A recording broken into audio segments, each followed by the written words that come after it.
Good snap, the hold, the kick is up, the kick is good! Will be a swing by Kramer, kept alive by Jalbert. Lucas with the attack off the side of the block for the kill. Gazette, he looks to go off guard, tucks back inside to the A gap, and he gets in for the touchdown. Harrington, angle, off a touch, diving, Dunbar, holy cats, wow! Starcevic in the shotgun, play action, looking for man, has him down the field to his brother Starcevic for the touchdown. It's 31 yards. Jake. Alston Telephone Company and R&J Broadcasting Incorporated is proud to present to you this broadcast on yourliveevent.com. Today from the Pregame, it's game number 2 of the North Dakota Bowl here this evening in 2024, featuring the number 9-man champions that will be announced here later today. Out of Region 1, the LaMoure-Litchville Marion Lobos here with a perfect mark on the season so far against New Rockford-Sheyenne-Maddock, also with a perfect mark, both teams at 11-0. I'm Chase Miller alongside Nathan Hoots. The opening coin toss being here. The Lobos in their all-black uniforms here today. New Rockford-Cheyenne in their white tops with the black pants. The opening coin toss is going to be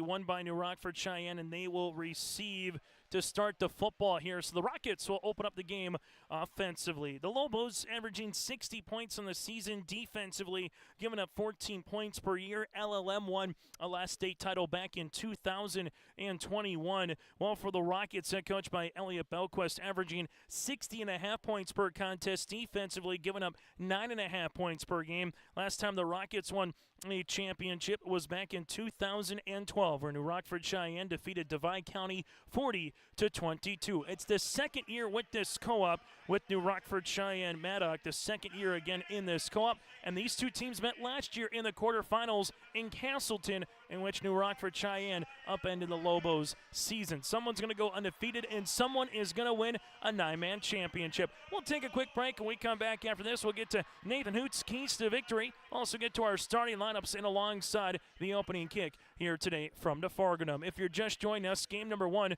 went to Velvet Drake Animus Garrison, 14-12. Ben Shep able to have 2 passing touchdowns. He was named the Senior Athlete of the Year from the Aggies. Coach of the Year went to Eric Bergad. Also a reminder, later here on yourliveevent.com, tomorrow we will have the EDC volleyball tournament with 2 state qualifiers and a EDC championship. Coverage begins at 11 o'clock in the morning. And tomorrow for high school football in Minnesota on KRJM 101.5 FM, it's the Minnesota Class A football semifinals featuring Mahnomen Waban and Springfield at US Bank Stadium. And congratulations goes out to Ferno Beltrami as they made it in the 9-player state championship here next weekend. We'll take a quick break. When we come back after this, we'll get to Nathan Hoots' keys to victory around the corner here on yourliveevent.com.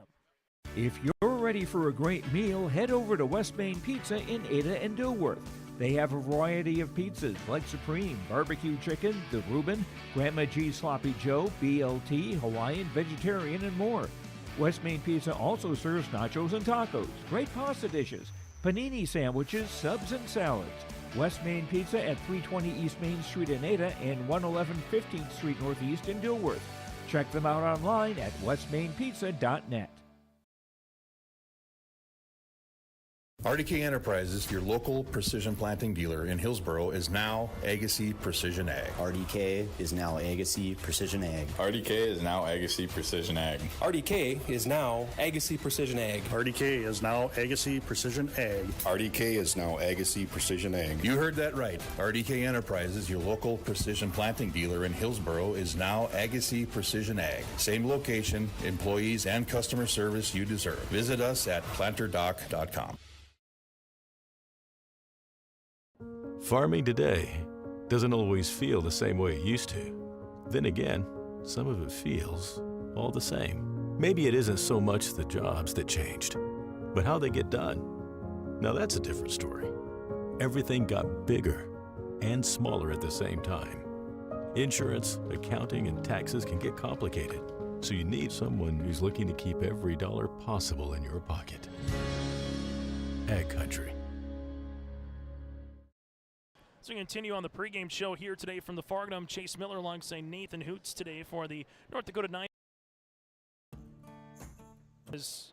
This championship game, again featuring the Lobos and the Rockets here. We'll get to our American Crystal Sugar starting lineups in a moment. Nathan Hoots, taking a look at these two teams, obviously have been very good. The Lobos able to win 3 games in convincing fashion in the playoffs, and it's the same thing for New Rockford-Sheyenne-Maddock, defeating West Hope Newburgh Glenburn on the opposite side. LLM able to take down a Lytton HMB club at Towson Field in the semifinals. When you looked at the stats earlier this week, I guess what jumped off the page for you for both teams respectively?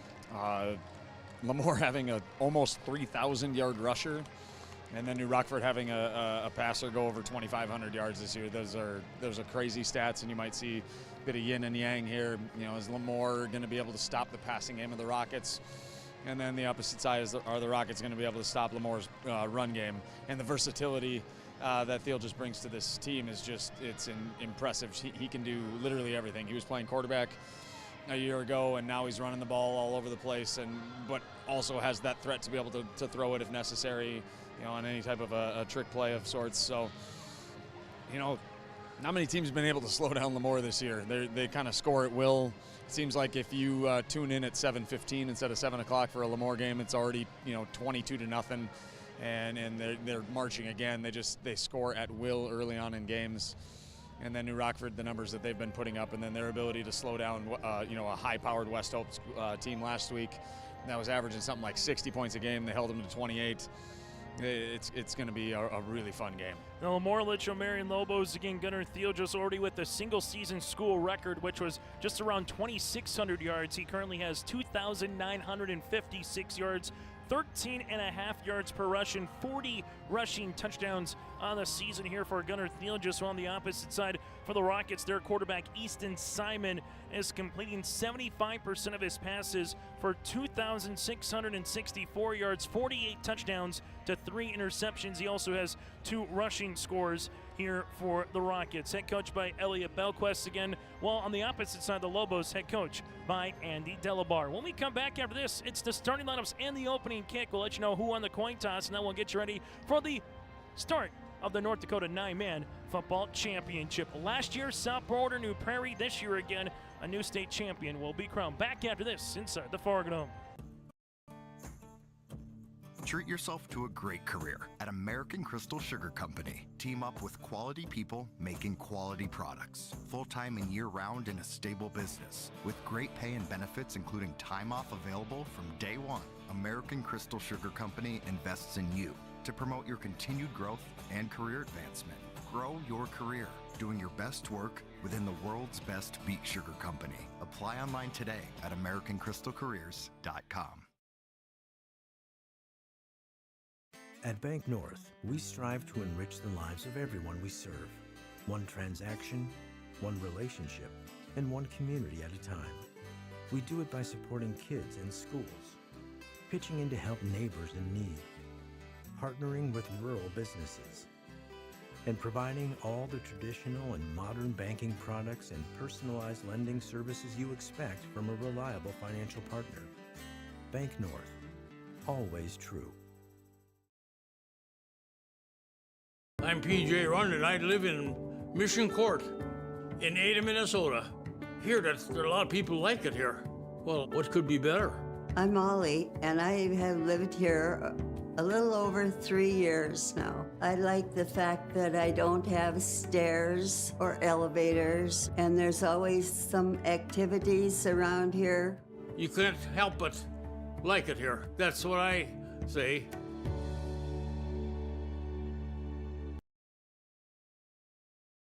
The friendly staff at LaMoure Drugstore reminds you, from prescription requests and OTC medication, you can find it all at LaMoure Drugstore. Find the perfect gifts for this fall and upcoming winter, from hunting to Christmas, with heated glove and boot liners to heated stadium seats, body wraps, and scarves. Plus, LaMoure Drugstore has an Evo car jump starter with an air compressor and power ports.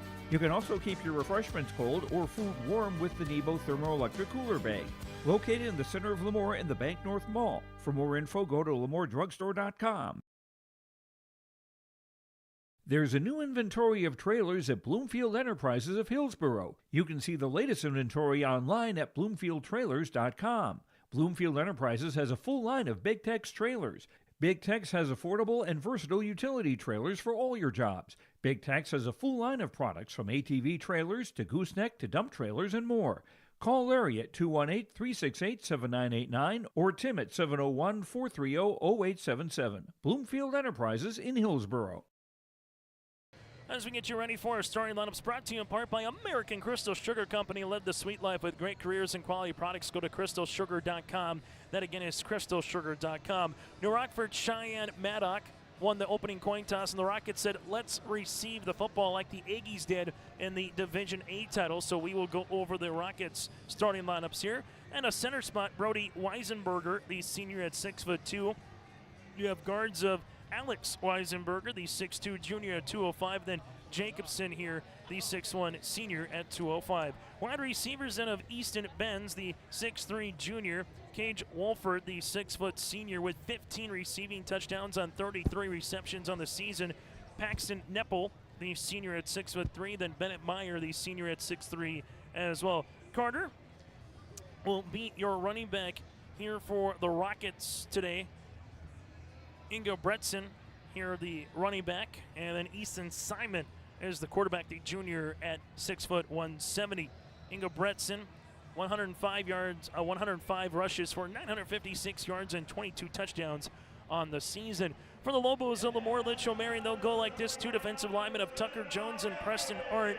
Arndt, the sophomore, with 6 sacks, and Tucker Jones, the junior. Linebackers of Brian Carlgard, Owen Lesko, Henry Lettenmeyer, and Cale Hebel.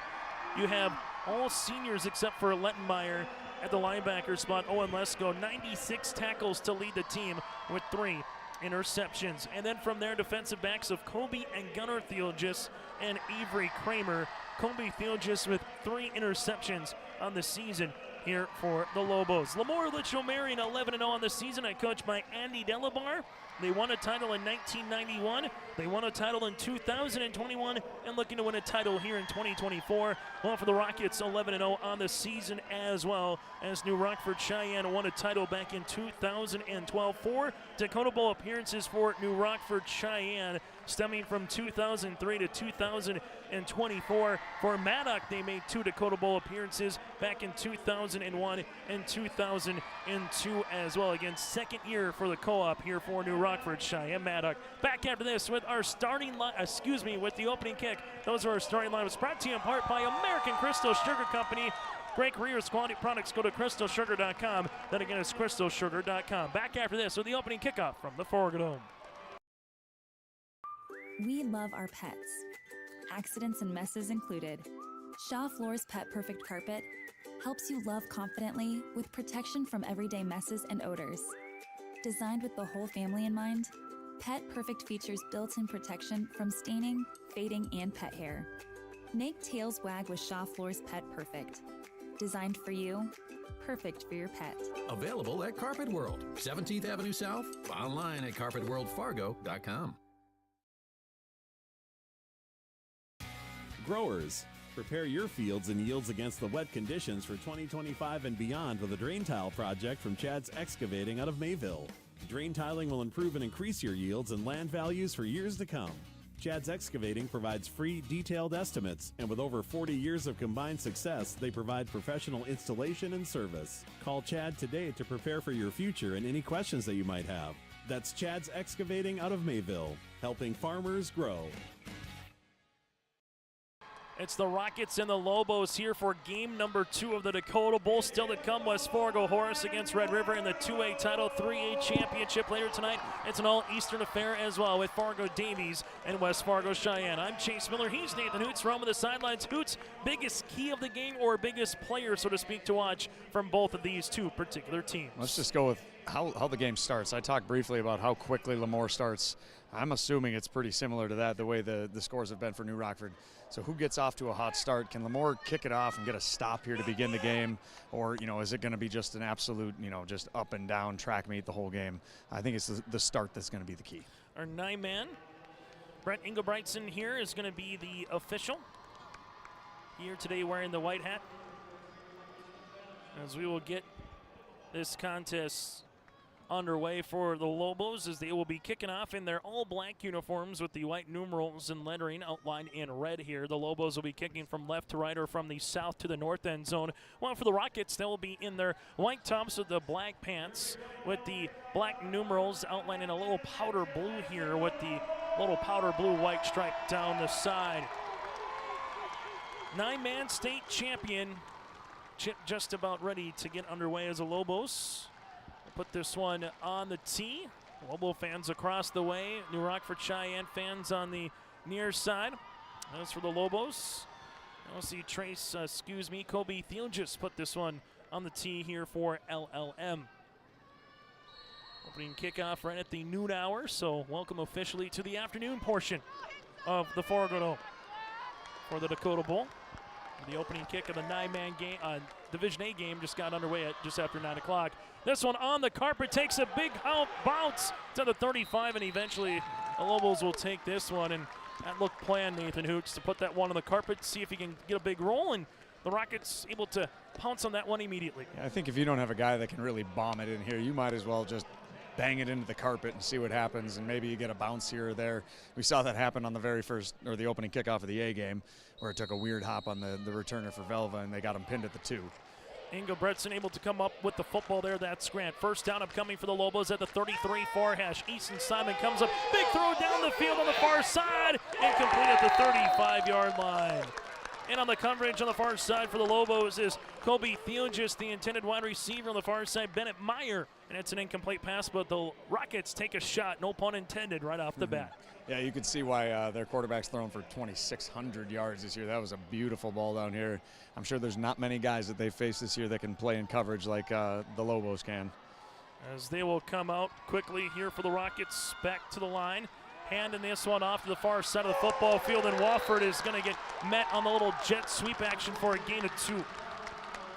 Good flow to the ball. You know, when we got to see these guys earlier in the year, you know, I over and over again was talking about they had 6-7 guys around the ball every single play. It seemed like the only guys that weren't making the play in between the tackles were the corners who were out guarding receivers. Everybody else is near the football if you're in black. Rockets, quick little sugar no huddle, twins right and left. Simon, they bring some pressure. Simon throws one up in the middle of the football field. Caught! Oh, and then incomplete.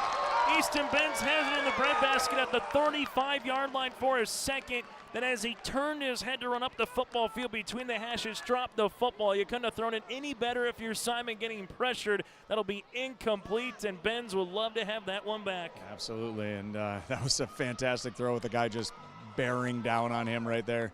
This is going to be great, though. This game is going to be a lot of fun if you got guys running open already. If you like defense, the first game was for you. If you like offense, this might be the game for you. 40 seconds off the clock. It's a 3-and-out for the Rockets as they will punt this football off. This will take a rocket bounce to about the 26-yard line, picked up by Gunnar Thielges, and Thielges spins his way to about the 36-yard line. So a 3-and-out to begin with for the Rockets, and the Lobos will have good starting field position. Ball at the 36, and for the Lobos here. And the Lobos, I don't think the question is who's going to touch the football. It's how much does Gunnar Thielges get the football today, Hoots.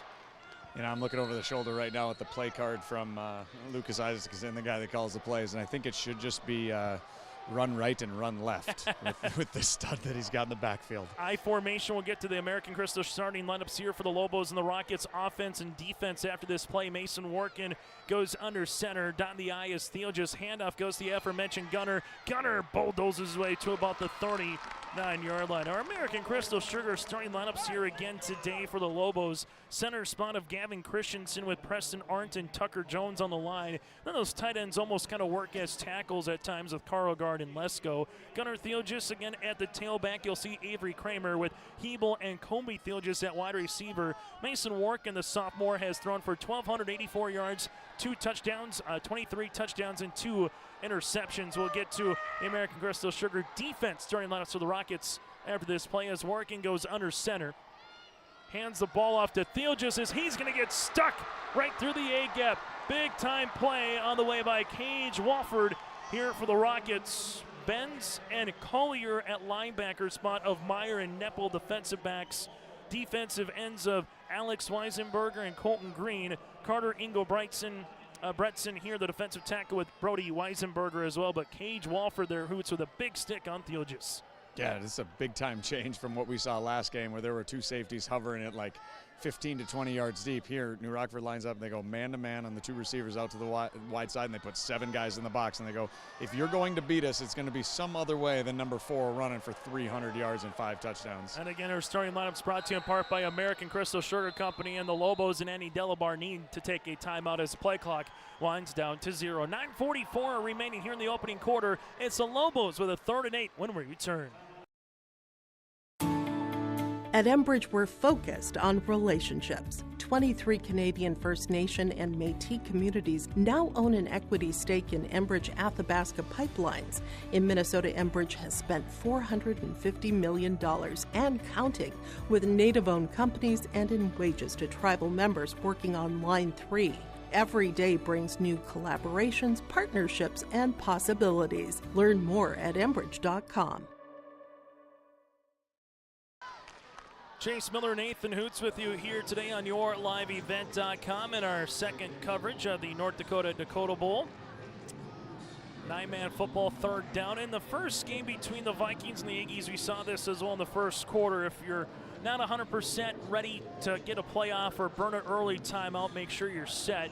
A couple I formation looks for the Lobos. Rockets able to defend it well. Now they will go 3rd and 8. And the question is not so much that Mason Workin can't beat you, but I think the question is, Hoots, make Mason Workin beat you at the quarterback spot today if you're the Rockets trying to minimize the running ability of Gunnar Thielges. Yeah, force him to be the guy that beats you until he does. And when he does, then you make your adjustment. But I think you stack the box, play man-to-man, and make sure that 4 doesn't beat you, number 1. One wide receiver split out either side. Motion man coming across the formation is Carl Gard now to the slot on the near side. Workin in the shotgun. Walford showing some A-gap pressure. Rockets bring forward. Swing pass to the outside. That's the Gunnar Thielges. They get him in space. First down in the 50 and pushed out of bounds.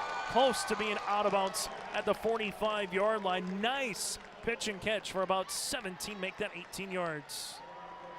He was hit well into the white over here, and as far as I understand the game of football, the white is out of bounds, but I could be wrong. I mean, that was, oh yeah, he was almost in the green on the other side. That was well late. Thankfully nobody got hurt running into the bleachers here on the edge. You'll have a 1st down and 10, so if you can't get it to Thiel just up the middle, get it to him in the boundary in space, and that's what the Lobos were able to do there. I formation as they will go now into the I.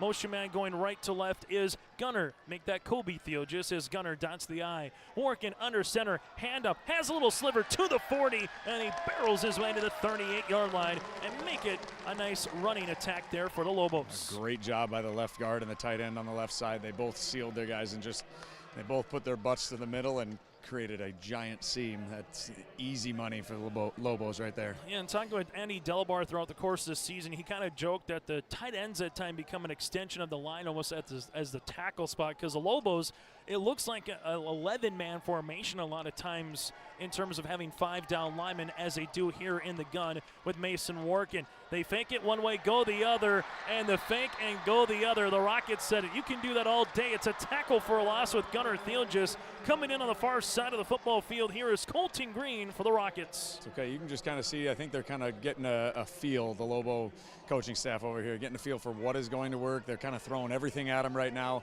Hey, we're going to figure it out. You know, they ran that swing pass for successful.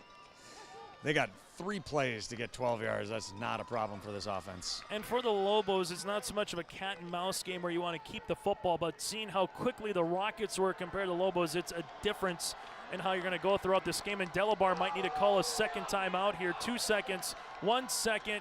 They're going to let it go. We'll see if it's a delay of game. It is.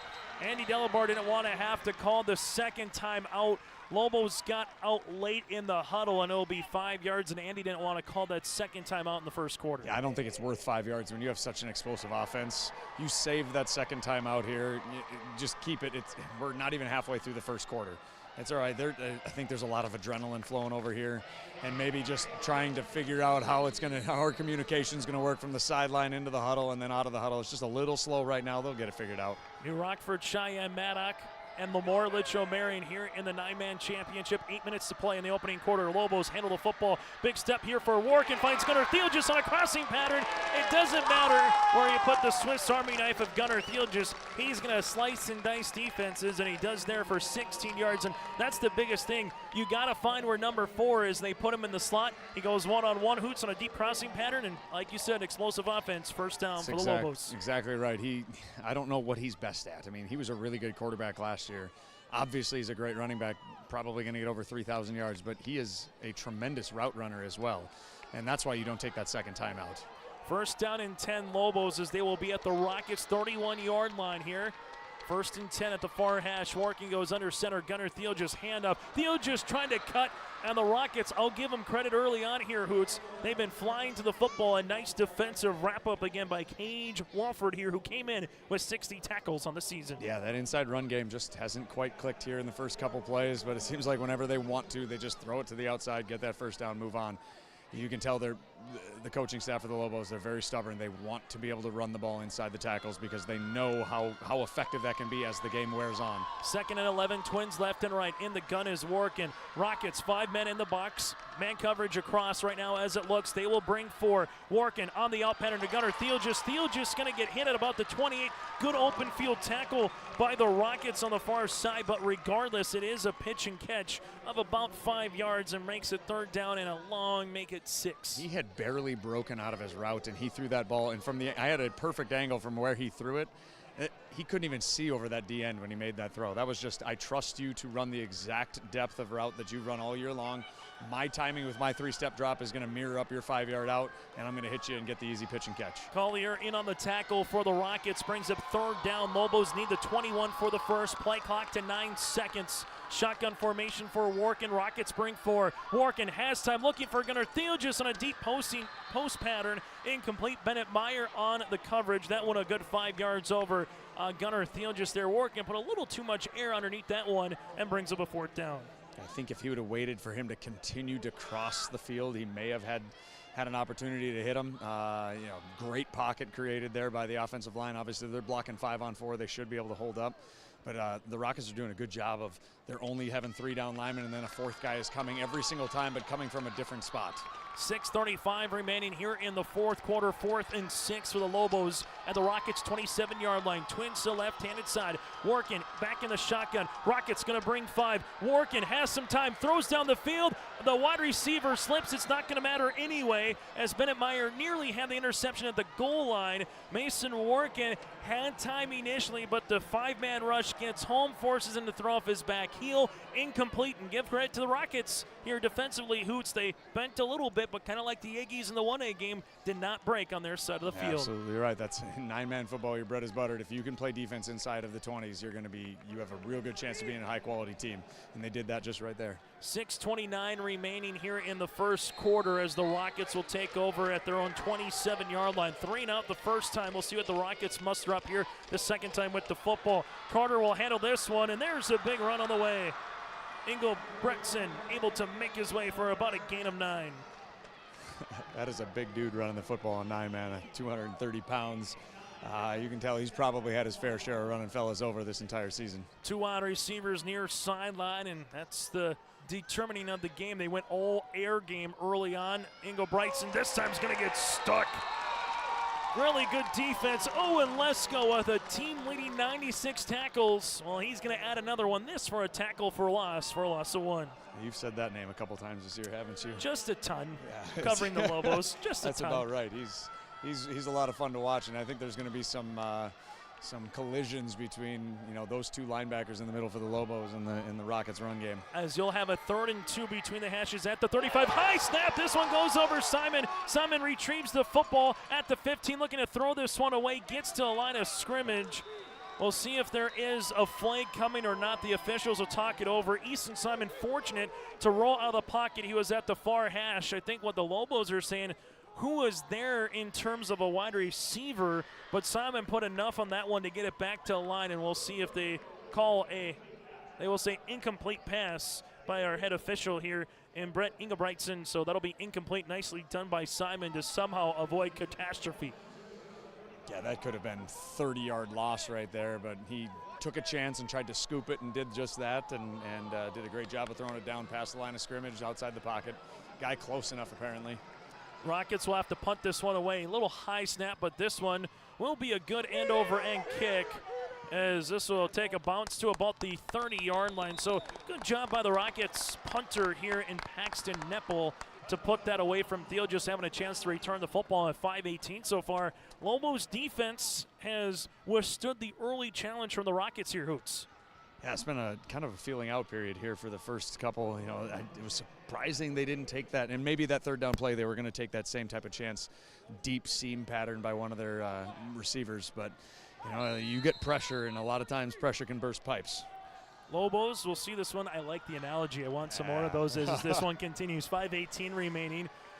One wide receiver to the near sideline as Theelgis will dot the I. That's Gunner. Colby Theelgis out in the boundary by himself at the wide receiver spot. Working.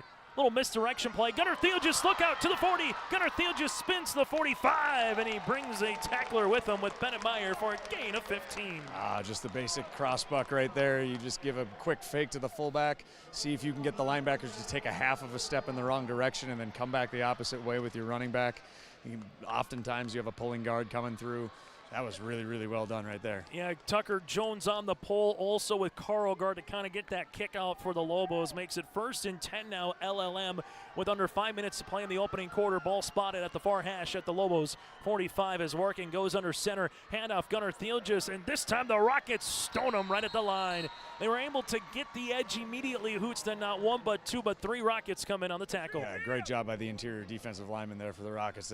They stood their guys up, and immediately the linebackers were able to flow in, but I think it was probably linemen even that made the play. That was a great job by those guys. Yeah, Ingo Bretson here. Quarter was one of them in on the tackle, also with Easton Benz. 2nd down and 10 as the Lobos will go back to the shotgun formation. 15 seconds on the play clock with 4:15 remaining in the opening quarter. It's the 9-man championship. Workin rolling near sideline. Workin has some time. Now the time collapses. Workin evades a sack, but eventually going to be a sack. Be a 2-yard loss. Good job by the Rockets. Brody Weisenberger applying the pressure initially, and Workin will get taken down. It'll be a 3rd and 12 upcoming. That was fun to see. The entire offensive line of the Lobos were sprinting out to their right, trying to create that pocket. But I wonder how many defensive lines in the state would be able to hold up against this offensive line, especially athletically. And they ran right with them. They created that edge and did not allow him to roll to the outside. And a lot of times this year, he would roll all the way there and then wouldn't see anyone. He takes off up the sideline, gets 15 yards. Not so much right there. Twins to the left, one in the near sideline as Mason Workin is back in the shotgun formation. Workin looking, steps up, fires down the field. This one for Gunner Theelgis at the 30, incomplete. Comey ran it in, and then he had Gunner kind of running a little bit more of a long out pattern, and so far Mason just was close to hitting that, but couldn't get there quick enough for Gunner. The first 2 times he's run those out patterns, it's been a hard cut to the outside where he's direct 90 degrees to the sideline. And that time he kind of cut it a little deeper, almost like a corner pattern. He ran more at a 45-degree angle, and I think that might have caught the D-back from New Rockford-Sheyenne just off a little bit there. As you will see, a 4th down and 10 upcoming for the Lobos. Ball will be spotted at the 43-yard line as they will come on to punt this football away. Here's the right-footed boot, end over end Rockets here with Almers at the 20, makes a man miss at the 25. Thomas gets to the 30, and he gets taken a shot by Lesko. A 10-yard return, but the Rockets with good starting field position for their 3rd possession of the contest. A lot of times in 9-man football, if you make that first guy miss on a punt return, you're still talking because he's still running. But a great job rallying up there by the Lobos on their punt coverage. They don't get to practice that a whole lot, I'm guessing, in games.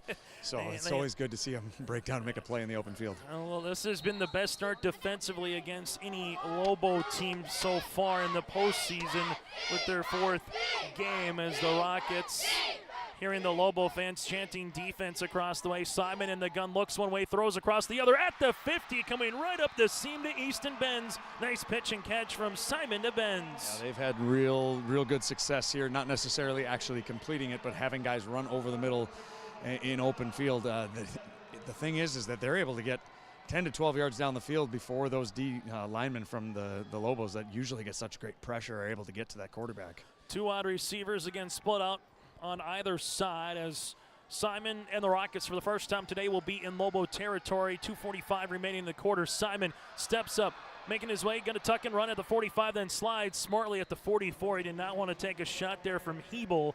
It will be a gain of 4 yards. Yeah, it's a business decision knowing this game is a 4-quarter game. This is not going to be a blowout in either direction, and you've got to save yourself for later in the game. But once again, LaMoure brought 2 guys there, only 2, and they're dropping their linebackers into the deep hook curls, trying to take away that seam pattern. And then that time he saw, okay, everybody's going deep. I'm going to take off, run, get my yardage, and move on. As you will see, a 2nd and 6, trips to the right-handed side, 1 to the near sideline here for the Rockets.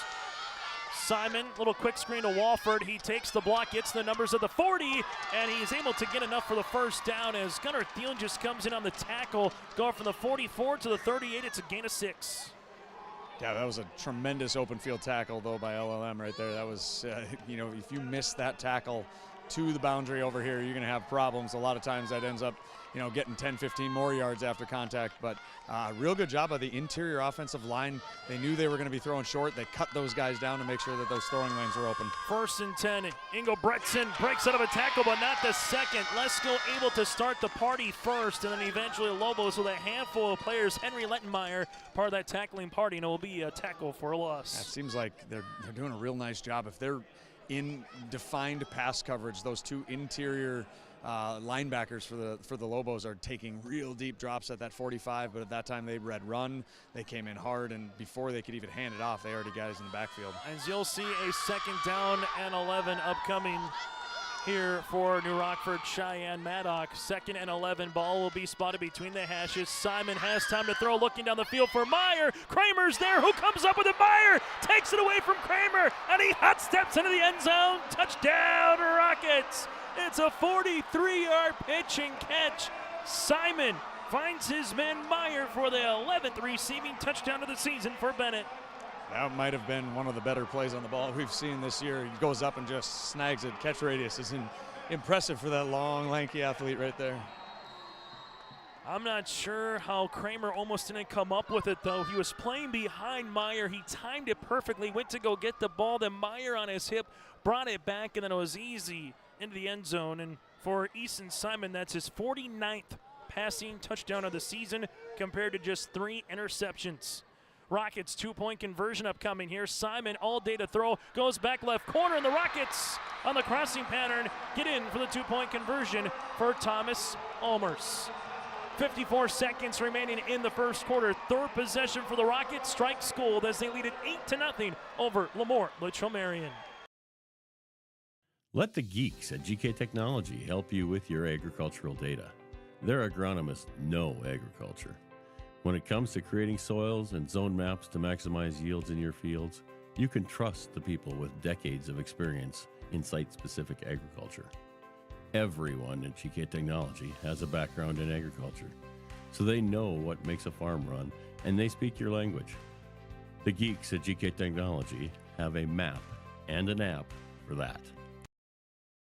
High school football today here on YourLiveEvent.com is a new score that we have with you. It's 8-0 now in favor of New Rockford-Sheyenne-Maddock as they take the lead. That drive for the Rockets went 70 yards.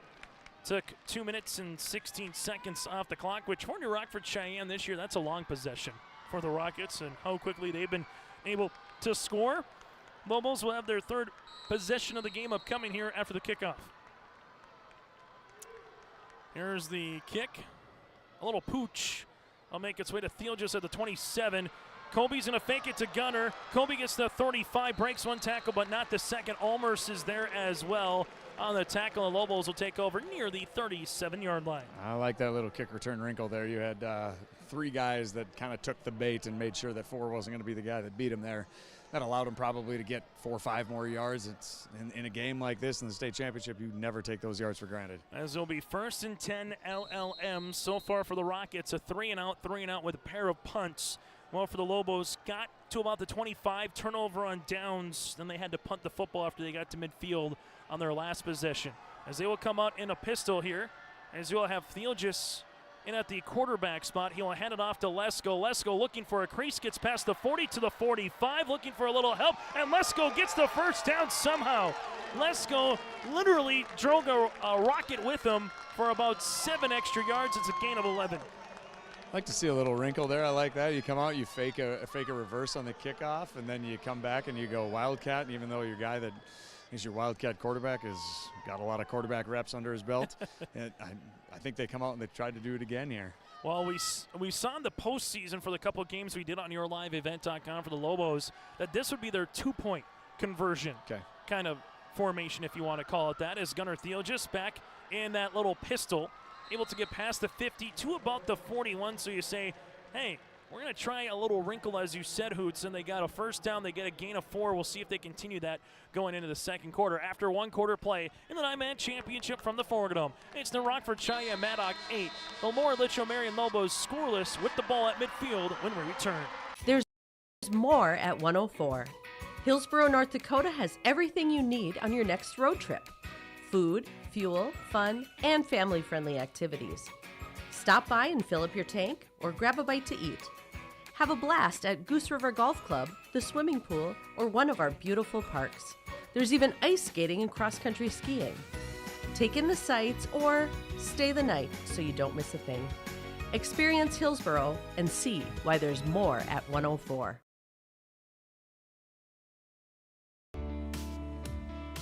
Are you looking for your next vacation rental? Call or text Mason at Cleave Guard Rentals, 701-552-3181. Family fun, girls getaway, retreats and get-togethers.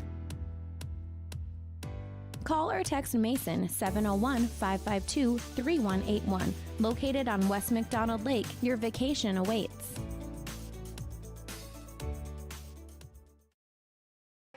After the opening quarter play, New Rockford-Cheyenne leads it 8-0 over LaMoure-Litchville. Marion. Chase Miller, Nathan Hoots with you here today. Hoots, on the sidelines, I guess what impressed you most from either side in the opening 12 minutes of play? I think it's the team speed from the Rockets. They just they got guys flying around all over the place, whether it's stopping the run game or especially on offense when they just continuously run deep routes. And you talked about how they typically have really short possessions. Well, that's because they get chunk plays over and over and over again. They are not 3 yards in a cloud of dust in this 9-man game. It is how many plays can we get that go over 30 or 40 yards. As you'll see, second down upcoming here for LaMoure-Litchville Marion. 1 wide receiver split out either side. Ball will be at the Rockets' 49-yard line here in the shotgun formation. Mason Warkin. Nope, check that. That is Theogis again. So Gunnar Theogis in at the shotgun formation. Let's go to his left. Theogis gonna keep it. He gets to the left-handed side. The Rockets with that team speed come in on the tackle. They fake a quick little hitch pass, if you will. And then Easton Benz makes a tackle in open space on Gunnar Theogis, which that hasn't happened often in truth this season. It's a gain of 1. Yeah, he's a guy that doesn't necessarily let the first guy that makes contact with him take him down. He's a tremendous athlete. This combination of strength and speed and agility is pretty unique. Be interesting if he can throw the ball with his glove on. I don't know that some people can, some can't. Is he a passing threat right now with his gloves on? I don't know if that's something that stuck out to you at all, but it'll be interesting to see if he can throw the ball as well. 3rd down and 5 in that pistol formation. Gunnar Theogis going to roll, looking to pass, fires, throws, got him on cue right off the bat to Carlgard. Carlgard to the 30-yard line. It's a gain of 18. Okay, question answered right there. Thank you. So a gain of 18 yards. Theogis on the pass to Carlgard, and Carlgard gets his 16th reception of the season. So I remember coaching a couple years before I was done where I had a kid that, he had gloves on all the time, but anytime we wanted to run halfback pass, he would try to quick slip off his glove. Well, that's kind of a dead giveaway if you got coaches that are paying attention, but so he's got a unique skill set, like I said, and being able to throw the ball as well out of this is going to be important for them. As you will continue with this little pistol formation, handoff goes to Lesko. Lesko trying to get out of a tackle by Walford, but eventually the Rockets come there and take him down with Brody Weisenberger, the 6'2 senior defensive tackle spot. As that'll actually be a tackle for a loss. Walford got in the backfield immediately. That's a loss of 1 on the run by Lesko. We got Warkin checking back in, so probably getting back to our traditional formation, but people are probably wondering, why would you not have your quarterback in? Well, you add one more guy to the running game. Workin's not much of a running quarterback. He's very much a distributor of the ball and does a great job of taking care of it. But when you put Theelges back there at quarterback, now you add one more to the running game and try to increase your chances. Mason Workin, shotgun, twins both left and right, 10-13 remaining here in the second quarter. Workin trying to get the double move, but the Rockets with Wofford. Workin going to throw the ball, and that should be intentional grounding. That should be intentional grounding. They're going to say incomplete, but it never got past the line. And from our vantage point, there was no one within 10 yards of the football when he threw it, and there it is. It is intentional grounding. So intentional grounding here. It would have been about a 10 to 15-yard loss on the sack. Workin trying to get rid of the football, but give credit to where credit's due. The Rockets have consistently brought 4, and it will be a flag on LLM. So a loss of down 2nd and 11, and we'll see where they spot the football as the flag came back at the 48. The original line of scrimmage was the 31, and you will mark it all the way back to the Lobos' 47-yard line. So it's a 20, essentially 2-yard penalty, make that a 20-plus yard penalty here for the Lobos. Don't worry, people are not here for our math, Chase. Got it? They're here for our They football, never not our are math. here. No, 22-yard penalty here for the Lobos. Ooh, that is a game changer. It's 3rd down and University drive upcoming here for the Lobos. Trips the near sideline, shotgun formation for Workin. Workin steps up, has time, fires across the middle to Gunnar Theelges, who catches it at the 25. Did he haul it in? It got ricocheted, incomplete. Gunnar Theelges nearly caught it, but what a hit on the way here by the Rockets with Bennett Meyer to pop that ball right on time. Yeah, that was, as Theelges was crossing the field, I thought for sure he was going to be able to run away, but we talked about it just a minute ago, the team speed of the Rockets. 11 caught up in no time and dislodged the ball as soon as Theelges got his hands on it. So now you'll have to have a punting situation for the Lobos back at their own 47-yard line. Almer stands back at the 15 here for the Rockets as the Lobos will have to punt for the second time here in this half. Play clock gets to 5 seconds. It's a one-hop snap. Lobos with Kramer gets the football off. Almers retrieves it at the 18. He loses the football, gets it off the carpet here at the Fargo, down to the 20-yard line, and Gunnar Theelges able to come up, make that Kobe Theelges, comes up with the tackle. But that was almost bad on both sides. Media timeout on the field. We'll break with them. 9:29 remaining here in the first half of play. New Rockford-Sheyenne with the ball up by 8 at their own 22 when we return. Lakes Community Co-op delivers more than just propane into a tank.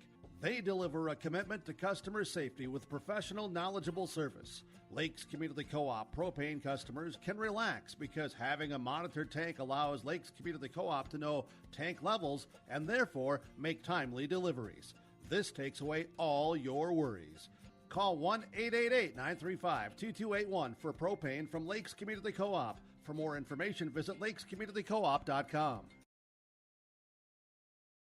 The friendly staff at LaMoure Drugstore reminds you, from prescription requests and OTC medication, you can find it all at LaMoure Drugstore. Find the perfect gifts for this fall and upcoming winter, from hunting to Christmas, with heated glove and boot liners to heated stadium seats, body wraps, and scarves. Plus, LaMoure Drugstore has an Evo car jump starter with an air compressor and power ports.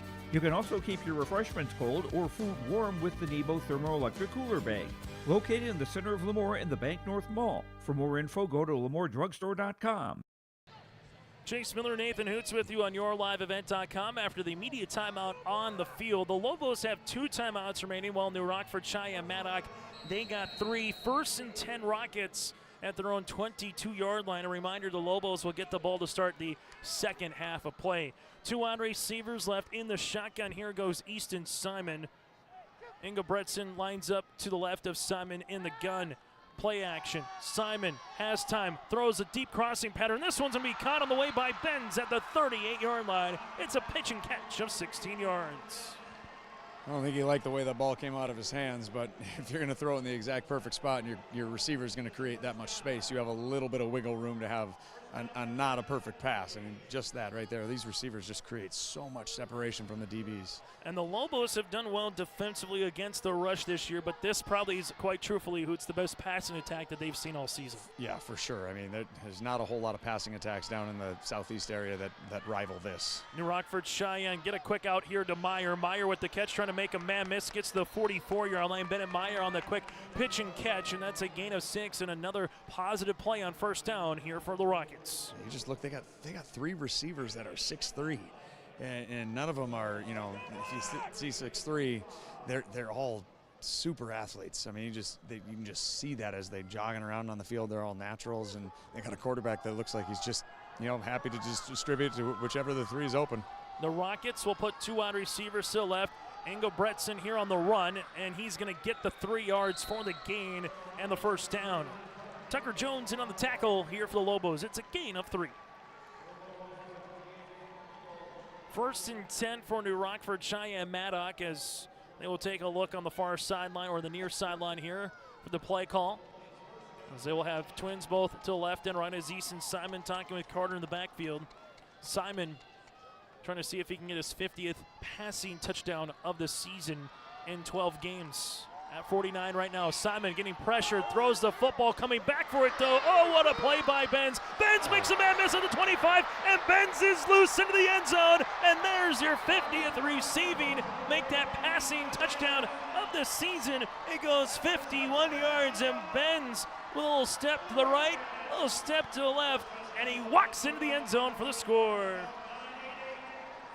Once again, not a great pass, but if your receivers have great ball skills when the ball is up in the air, you're going to have a chance. And I think there might have been a little slippage there from that the DB on that play, and I think it was actually a linebacker. But they got room for improvement here. 89 yards through the air and a touchdown here for Benz on 3 receptions. So far, it's 147 yards passing for Simon. He's had his last 6 have been receptions. Rockets will come out, shotgun formation. Simon looking, steps up at the 5. Simon, flip pass, 2-point, got it. A broken play, Bennett Meyer gets a 2-point conversion, and the Rockets are brewing early here in this second quarter. 7:52 remaining in the second. It's 16-rip Rockets on your liveevent.com. At Polar Communications, innovation is in our DNA. We're pioneers, always looking ahead to what's next to ensure our communities thrive. We were the first in the state to offer gig services, and we didn't stop there. We continue to lead the way in delivering high-quality, reliable technology to your doorstep. A better experience starts here.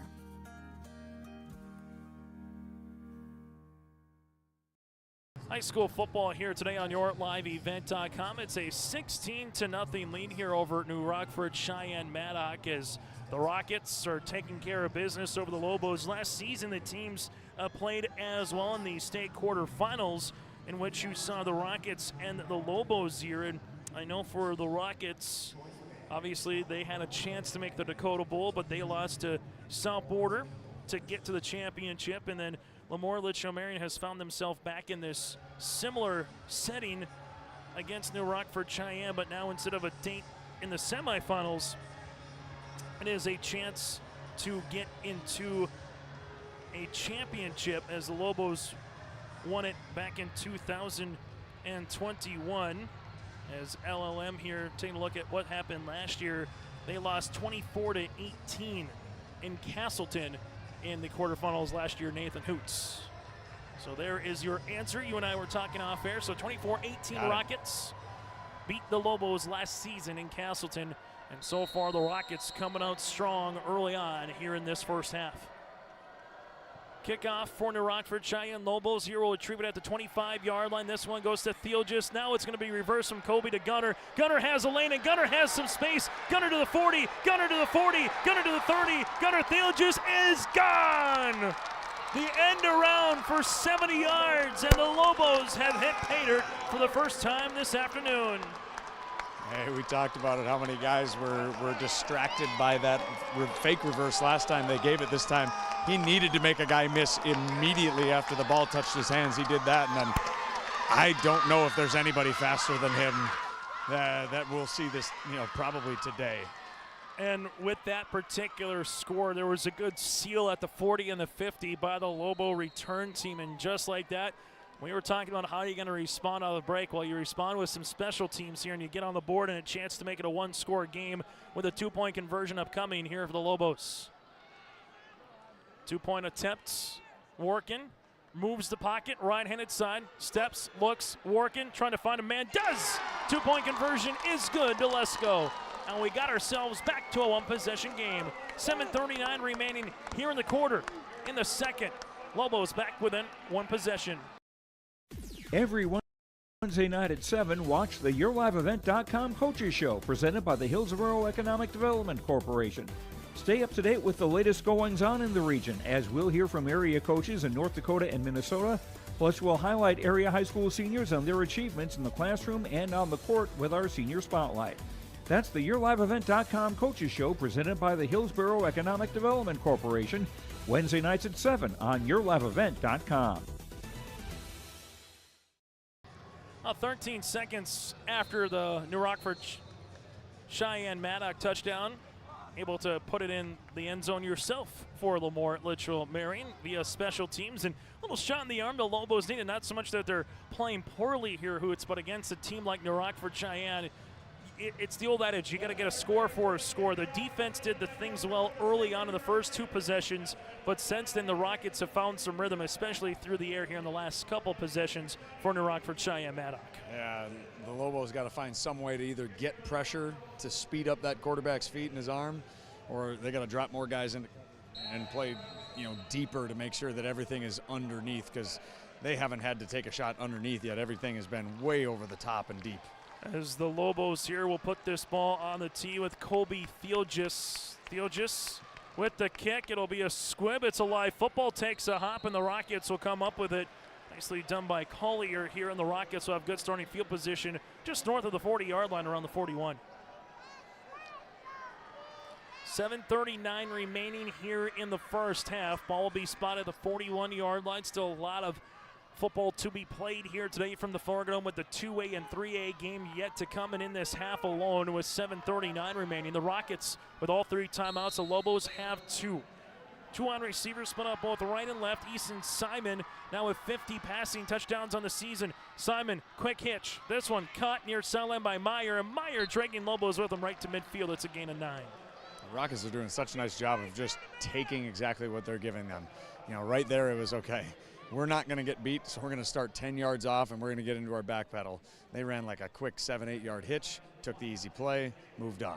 Simon has over 150 yards passing through the air, and he's connected on his last 7 straight. So far today is currently 8 of 11. Those 3 misses were in the first 2 possessions on those 3 and outs. Trips to the right. They will run the speed option play with Simon. There's the pitch to Engelbrechtson. Gets to the boundary, has the first down, 45-40. And look at Carter go. He breaks a tackle. Carter, 10-5, touchdown. Light him up. The Rockets are back on the board.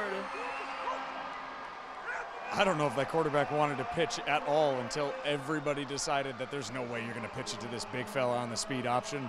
And they all bailed and went for the quarterback, made that pitch, and then rumbling, bumbling, stumbling, I believe, would be accurate. The 23-yard rushing touchdown for Engelbrechtson as the Rockets on the speed option go 50 yards for the score. The Lobos had a chance to make a tackle at around the 25-yard line, and then Carter broke out of it, and then once he broke out of it, had the speed to get into the end zone. And if you're going back to former NDSU football players, might remind you of Tyler Roll back in high school when he was playing at West Fargo. Shotgun formation. Here's a little pitch on the 2-point jet sweep, and that's in. Simon to Wofford, and the Rockets are 3 for 3 on 2-point conversions. The Rockford-Sheyenne-Maddock immediately with the response as they now back are up by 2 scores. If you're ready for a great meal, head over to West Main Pizza in Ada and Dilworth. They have a variety of pizzas like Supreme, Barbecue Chicken, The Reuben, Grandma G's Sloppy Joe, BLT, Hawaiian, Vegetarian, and more. West Main Pizza also serves nachos and tacos, great pasta dishes, panini sandwiches, subs, and salads. West Main Pizza at 320 East Main Street in Ada and 111 15th Street Northeast in Dilworth. Check them out online at westmainpizza.net. Simon to Walford again for the 2-point conversion. It's 24-8. Rockets opening 2 possessions, punt and punt. Cinch then a 70-yard touchdown drive. They've had a 78-yard touchdown drive and now a 59-yard touchdown drive as the Rockets lead it 24-8. Hoots, what has changed from the first 2 possessions from the last 3 possessions here for New Rockford-Sheyenne-Maddock? I think, just taking what they're giving them. We talked about they've been taking so many shots down the field. And then the first play, they ended up throwing that little 10-yard hitch. Now it's okay. What are we going to do? Are we going to play off and make sure they don't beat us deep? Or are we going to have to play press so they don't just take 8 to 10 yards every single time? It's going to be fun. Here's a high kick. Lobos get on it at the 40-yard line as Mason Morgan will take the ball there. And we've seen both special teams units at times just kind of almost put the foot right into the ground and see where the ball's going to go. And it's not truly an onside kick, but it kind of works as a squib kick that almost feels like an onside attempt. I think you just got to limit the amount of times that the opposing team has an opportunity to make a play in open space. And a kickoff and a punt and all those are really, really dangerous because there's so much more space in 9-man. So you just limit that. Yeah, you're going to give them the ball at the 40-yard line, but at least you're not going for a 2-point conversion here right now. As we saw on the last kick return, good thought there, Hoots, after Thiel just took one to the house from 70 yards. He'll dot the center, Mason Wark in play action, has a man wide open, Cargard in the flat at the 45, gets the 50, makes a man miss, 45, now at the 40, and dragging a rocket with him. Nice little start to the possession here for the Lobos. It's a gain of 23 yards. That was a great little play action fake, and he knew, just like we talked about in the last game when Velva went play action, if you put your back to the line of scrimmage and hang on to that play fake to really sell it, you're probably going to have to take one in the chest. He made a great pass, hit him right in the hands. He did not have to break stride. That was a great pass. As you'll see it now, 1st and 10 for the Lobos with 7:12 remaining. You get out of bounds, so you stop the clock here in high school football. One wide receiver left, and it's on his Colby Thiel. Just under center again goes Warkin. Warkin pitch play to Gunnar Thiel just here at the 40. Gunnar looking for it, makes a man miss, cuts back, and then eventually gets to about the 33. Nicely done, though, on the outside to keep him coming back into the help there with Alex Weisenberger, and it is a gain of 3 yards. Okay, great job of setting the edge there by the Rockets. And then immediately having those backside linebackers fill and help out and then gang tackle, because that first guy rarely is going to be able to take down Thiel.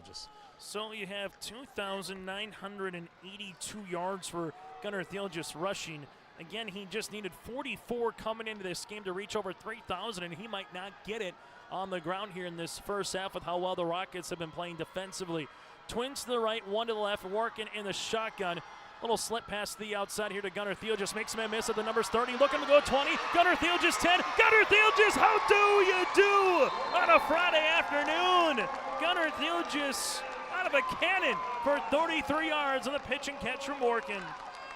I think for the halftime show, we're just going to hang on to him and time him on a 40-yard dash and see what he is. Oh, my goodness. When he catches that ball, he goes from completely standstill catching that ball to just, like you said, being shot out of a cannon.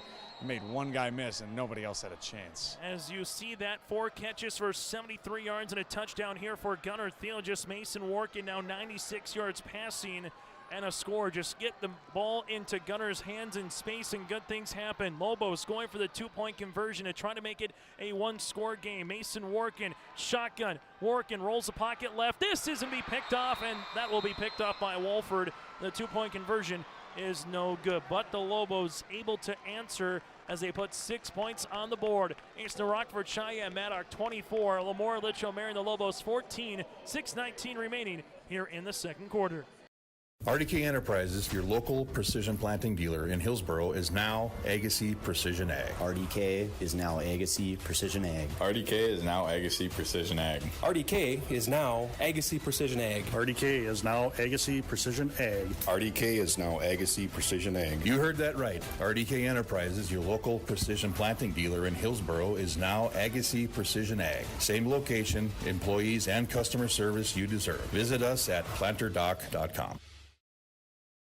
High school football here today for the Lobos. They're able to get that touchdown drive here for LLM that goes 59 yards, and, well, 1 minute and 2 seconds comes off the clock. And we've seen Gunnar Thiel just a couple times get the ball in the flat here, Hoots, and they're lining him up on all types of formations. Obviously, he's the main cog, but we've seen Carl Guard get open, Lesko get open at different times. But obviously for the Rockets, you can't do it like you can in 11-man sometimes in bracket and put a double, so to speak, on him, because that's going to leave someone wide open. But we've seen him get really open, and once he has, he's really paved the way for the Lobos. Yeah, they're a lot of kind of a prevent style of defense here from New Rockford, just making sure that nobody gets behind them, and they're giving up those underneath throws right now, and that's allowing, you know, big yards after the catch for the Lobos, especially for Thiel. I mean, you say he may not get to 3,000 before half, but his scrimmage yards and his total yards right now is insane. Colby Thiel just puts one on the tee, but this will be immediately blown dead, which means a kicking procedure, a false start here on the Lobos, or offsides, if you want to say. So that'll be their second penalty. And eventually, I'll have him down for 27 yards after that again. Penalty, which was a intentional grounding, which was 20-plus yards. So you move him back 5, and you'll do it again at the 35. As the Lobos with Kobe Thiel just looks at the far sideline to see if anything is done. As they will do it again. There's a big end over end kick as the Rockets will see this one go out of bounds. And do you make him kick it again? You know what you're supposed to do. I know where you're going, Hoots. Third time now. Keep moving him back. Because if you move him back to 30, we'll see what the white hat here talks about. The only issue is if they're going to keep kicking it on the ground, you don't want to take the chance that you get a weird hop. That's the only issue. So the Rockets will say, we'll take the penalty, sure, but it'll be at the 40. And still, in 9-man football, ball at the 40-yard line is awfully good field position. Yeah, it is. And like I said, if there's a 80-20 chance you're going to get possession, but that 20% chance that ball bounces in a wonky fashion is probably not worth it, especially with your offense just cruising right now. 2 wide receivers left. Shotgun formation here with Cody Beisminger in the center. Clean snap on the way to Simon. Simon getting pressured. Simon trying to get out of a sack and coming in on the backside. Here for the Lobos, Tucker Jones with a sack of 7 yards.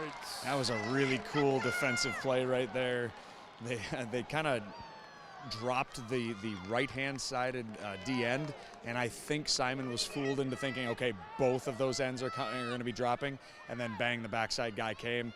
I think he was unexpected. He just thought, okay, I'm going to have all day to throw here. I'm just going to take my time, and then he got caught from behind. 2nd and 17 Rockets here with Simon. Will be at their own 33-yard line. Simon's going to get hit again. It's sacked back-to-back times by Tucker, the sack man Jones.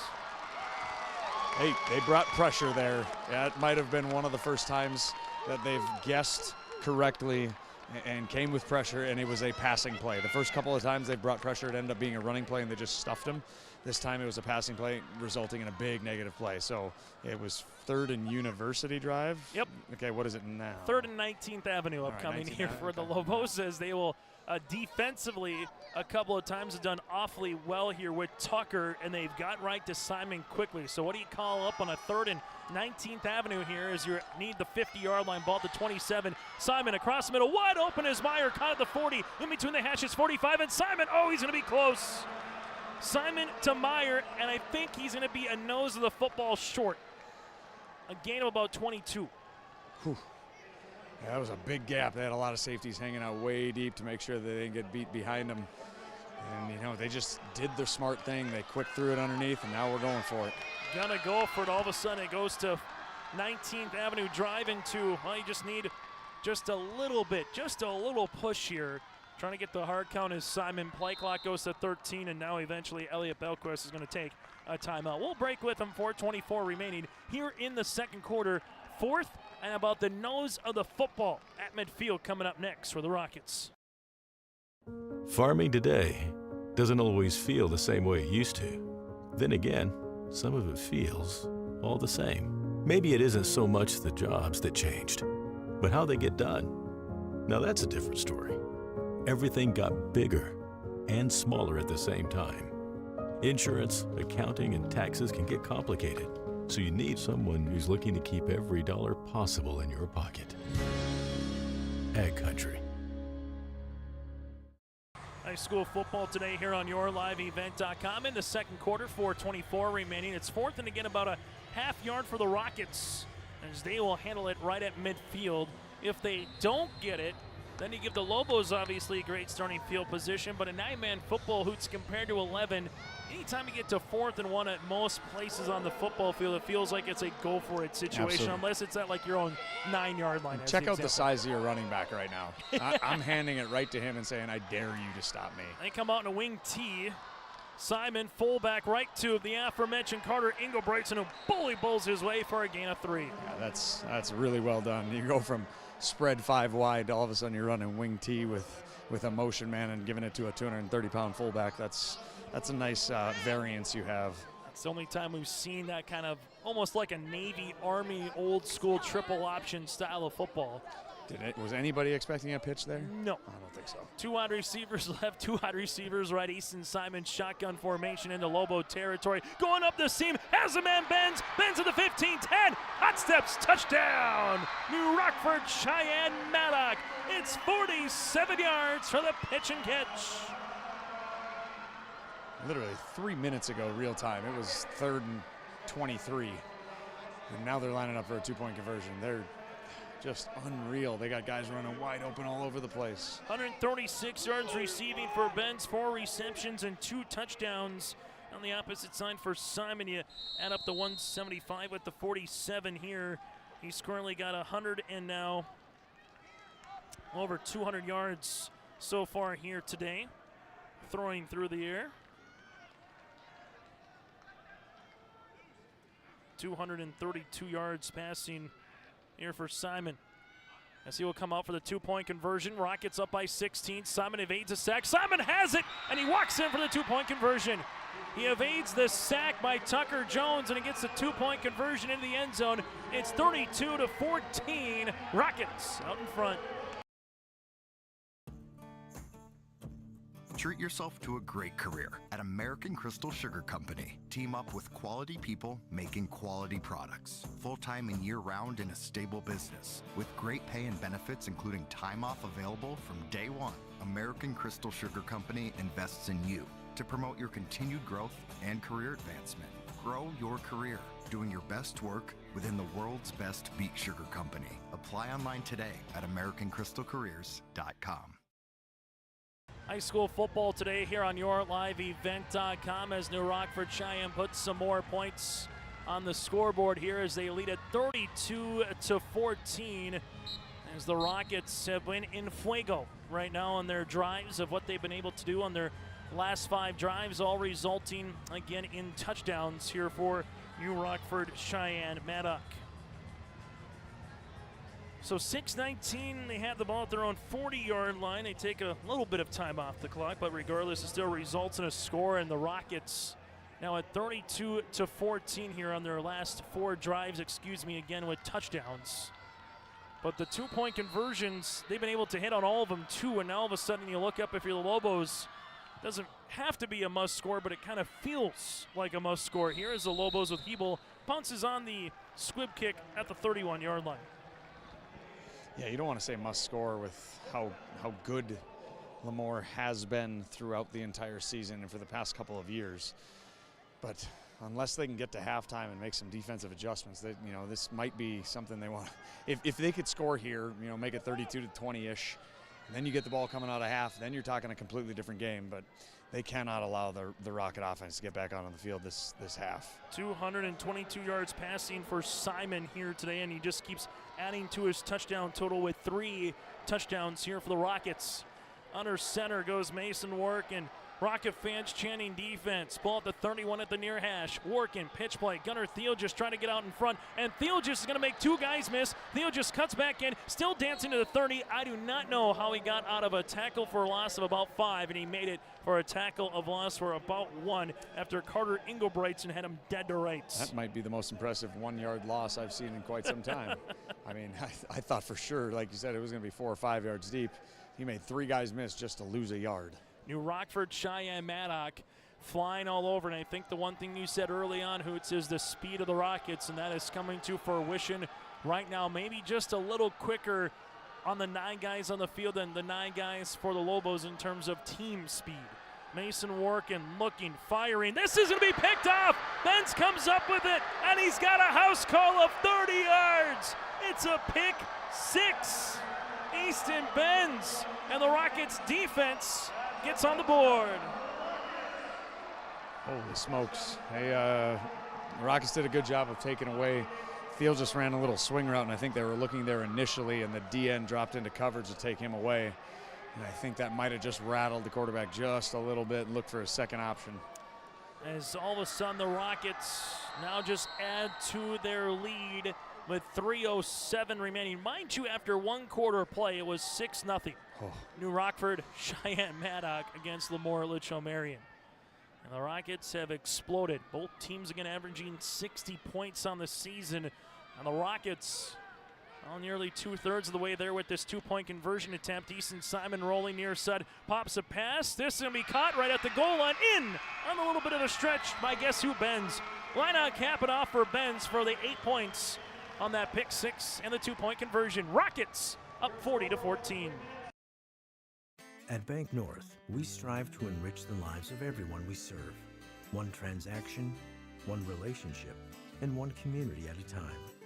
We do it by supporting kids and schools, pitching in to help neighbors in need, partnering with rural businesses, and providing all the traditional and modern banking products and personalized lending services you expect from a reliable financial partner. Bank North, always true.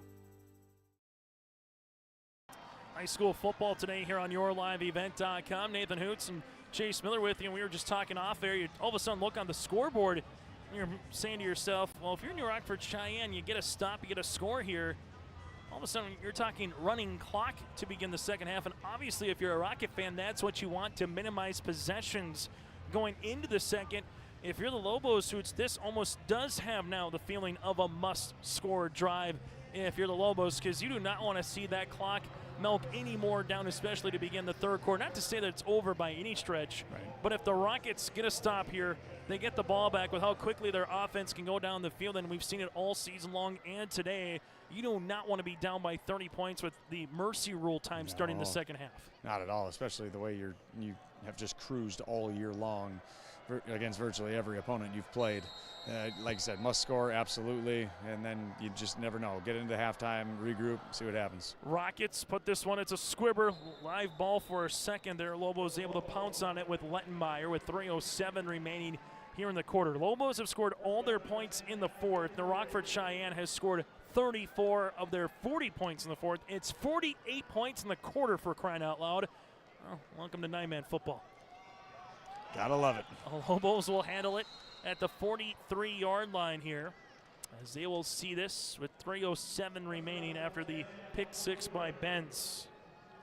Lobos will come under center. One wide receiver to the near sideline is Gunnar Theolgis, or Kobe Theolgis, as Gunnar dots the I. Mason working the sophomore. Gunnar just a junior. Handoff goes to Gunnar Theolgis to the 45, and Theolgis fumbles the football. Is it loose? Benz comes up with it at the 48. We're not seeing an official make any indication right now if it was caused by the ground or if it was loose, and it's Rockets football. If the Rockets have it, they'll have it at the 48-yard line. We'll see what they call here. So say down by contact before the ball came out. We have seen a review once or twice so far here today. We'll see if this one possibly gets reviewed. Did you see anything on the sideline, Suits? Yeah, I saw the ball out, but I can't tell you whether or not. I don't have a great angle. I'm about 30 yards behind the play right now. You'll see it here in a second. They're showing it on the Jumbotron. And on the play, there's not enough conclusive evidence from that. On the inside, again, replay that we're seeing at the Dome, there's not enough conclusive to show whether or not it was potentially made, as they're going to review it here and see if they actually have an opportunity to give the Rockets the ball back. And if the Rockets do get the ball, then it goes right back to what we were just saying moments ago, where if New Rockford-Sheyenne-Maddock gets the ball, boom, the Lobos defense then is going to be put back on the field, and the Rockets have just found ways to score in their last 4 possessions of touchdowns. You get a pick 6 to add on top of it. And here's what New Rockford-Sheyenne has done to teams all season long. They played awfully good. They've been awfully tough from the beginning, and it's been kind of them LaMoure-Litchville, Marion, and the Sioux out west with West Hope, Newburgh, Glenburn. But if the Rockets put the score up that they did against the Sioux last week, against the Lobos this week, I don't think there's any question, Hoots, on how good this Rockets team obviously is in nine-man football. Historically good, I believe, is probably the right adjective you want to throw in front of that. It just, there are a lot of numbers out here that, when you sent me the stats earlier in the week, I was like, hey, you want to resend those? Because some of the numbers don't make sense. But then you start to look at some of the scores they've had this year. It's like, well, if they're going to score 60 and 70 points a game, the yards got to come with it. So, but obviously they've proven they can play some defense too. I mean, holding this team right now to one offensive touchdown here in the first half, when I'm guessing off the top of my head, they probably average 4, 5, 6 in a first half. LaMoure does offensively. They have the one kick return for a touchdown and then one offensive touchdown. So, as much fun as it is to talk about this, this run and shoot offense that the Rockets run, their defense showed up today too. This is the longest review we've had so far of the game, which tends to say earlier it's been quick and short and right to it in the Division A championship and earlier here in the nine-man championship. With this lengthy review, you wonder if they will flip it and give the Rockets the football, and now it's just a matter of checking time and where the ball will properly be spotted, because right now it's about 2nd and 5 upcoming for the Lobos, barring if the call is overturned on the field. And I assume there must have been a clear recovery by the Rockets as well. That's something that I did not pay attention to. Okay. Yep, there was. There's 3 Rocket players around the football, so they definitely have it, as we're seeing Grand Forks, Red River, and West Fargo Horace players making their way, awaiting the conclusion of this contest to once they eventually will get to their championship. And then the 3A title will be later tonight with Fargo Davies and West Fargo Cheyenne. And the Rockets are going to get the ball. Rockets are going to have the football here for New Rockford-Sheyenne-Maddock as their sideline is talking it over. And the white hat here will make the official announcement on the field. So it was fumbled, recovered by New Rockford-Sheyenne, and there's a turnover. So back-to-back possessions for the Lobos here, where they will have a turnover, a pick 6, and now a fumble. And we saw 4 turnovers in the game for the Kinder Vikings. They were unable to defeat the Aggies of Velva Drake Enemus Garrison 14-12. Here in this one, it's been turnovers, but now the New Rockford-Sheyenne-Maddock Rockets have a chance to bring that high-flying offense back on the field. Yeah, as they slowed it down and finally showed that view, it was very close, but it was a fumble. 1st down and 10 upcoming here for the Rockets. Shotgun. Simon throwing down the middle. Here comes the flag. Ball will be incomplete. The intended receiver there of Bennett Meyer. Kobe Thiel just on the coverage will see the penalty. Holding on the Rockets. We'll see if Andy Delabar accepts it or if he takes a 2nd and 10. He's going to say, push him back. So push him back 10 yards. First penalty of the game for the Rockets for 10 yards. So 2:59 remaining. Both teams have 2 timeouts left. And so far this Rockets team, the second quarter has been the eruption of what they wanted to see. And if you're LLM, just got to find a way to get off the football field here where the defensive stop. They do get the ball to start the second half. That's the good news for the Lobos. But the Lobos would like a stop, see if their offense can get the ball and maybe punch one in before you get to intermission. Simon in the gun. Lobos bring force. Simon sets up a screen, incomplete. Lobos brought the pressure. Good counter call there by New Rockford-Sheyenne. The clock does stop with 2:54 left in the half. I think you had a lot of linemen downfield there. They probably oh my goodness. They were 10 yards downfield. As this will be the first incompletion here for Easton Simon since the first quarter, as he had 3, 6, 9 straight completions for the Rockets for 220 yards during that stretch where he went 9 for 9. Twins to the right, twins to the left, 2nd and 20 for New Rockford-Sheyenne Lobos. I'll bring 3, trying a little pass. Wofford incomplete at the 30-yard line, right up the seam. That would have been a gain of 30. It hit him in the hands, and Easton Simon throws an awfully good ball, and he does not miss here. Hoots throwing the football. He doesn't. I think he's the receiver's probably like, I wish I would have turned over my other shoulder looking for the ball. He kind of twisted himself up in knots a little bit there. That was a really good throw. He throws it away from the safety. He does a real nice job of, hey, if it's 50-50, and I'm not going to allow that safety to have anything to do with this play. But the New Rockford route tree is so beautiful. They got guys running across the middle while they got guys stretching deep. They take the safety out of the play by running those seam routes and then bring guys across the middle. Rockets pocket collapses. Simon gets the 40. Simon evades a sack. Still on his feet near sideline 45. Spins there, and then he eventually goes down at the 47-yard line. So it's a gain of 5, and Andy Delabar looking to see if he maybe wants to call a timeout as he looks at the clock here. I think he's going to let the clock wind as he's thinking about it, talking to the far sideline official, and he'll let the clock wind. It's a gain of 5. I think that's probably the right call. You can pocket those, and you got 2 minutes. There's not a ton of difference between 2 minutes and 2:20, but there's a big difference. You hang on to that 2 timeouts instead of just the 1. More importantly, the Lobos defense makes a stop. Low snap. Here comes the punt. End over end to the near sideline past the 27, and it will be out of bounds close there to the 26-yard line. So for the Lobos, defense gets you a stop. First stop since the first quarter here for the Lobos. Yeah, I think it had to do with you brought pressure. They were unable to legally block and got a holding call and then put them behind the sticks. And then, just did a good job of playing defense. They made a good play on the ball across the middle. And then, one pass that maybe should have been caught, but sometimes the breaks are going to go your way. Lobos, see what they do with Gunnar Thielengis here. Again, they've kind of put him at different spots throughout the course of the game. 2 wide receivers on the far side, Colby in the slot.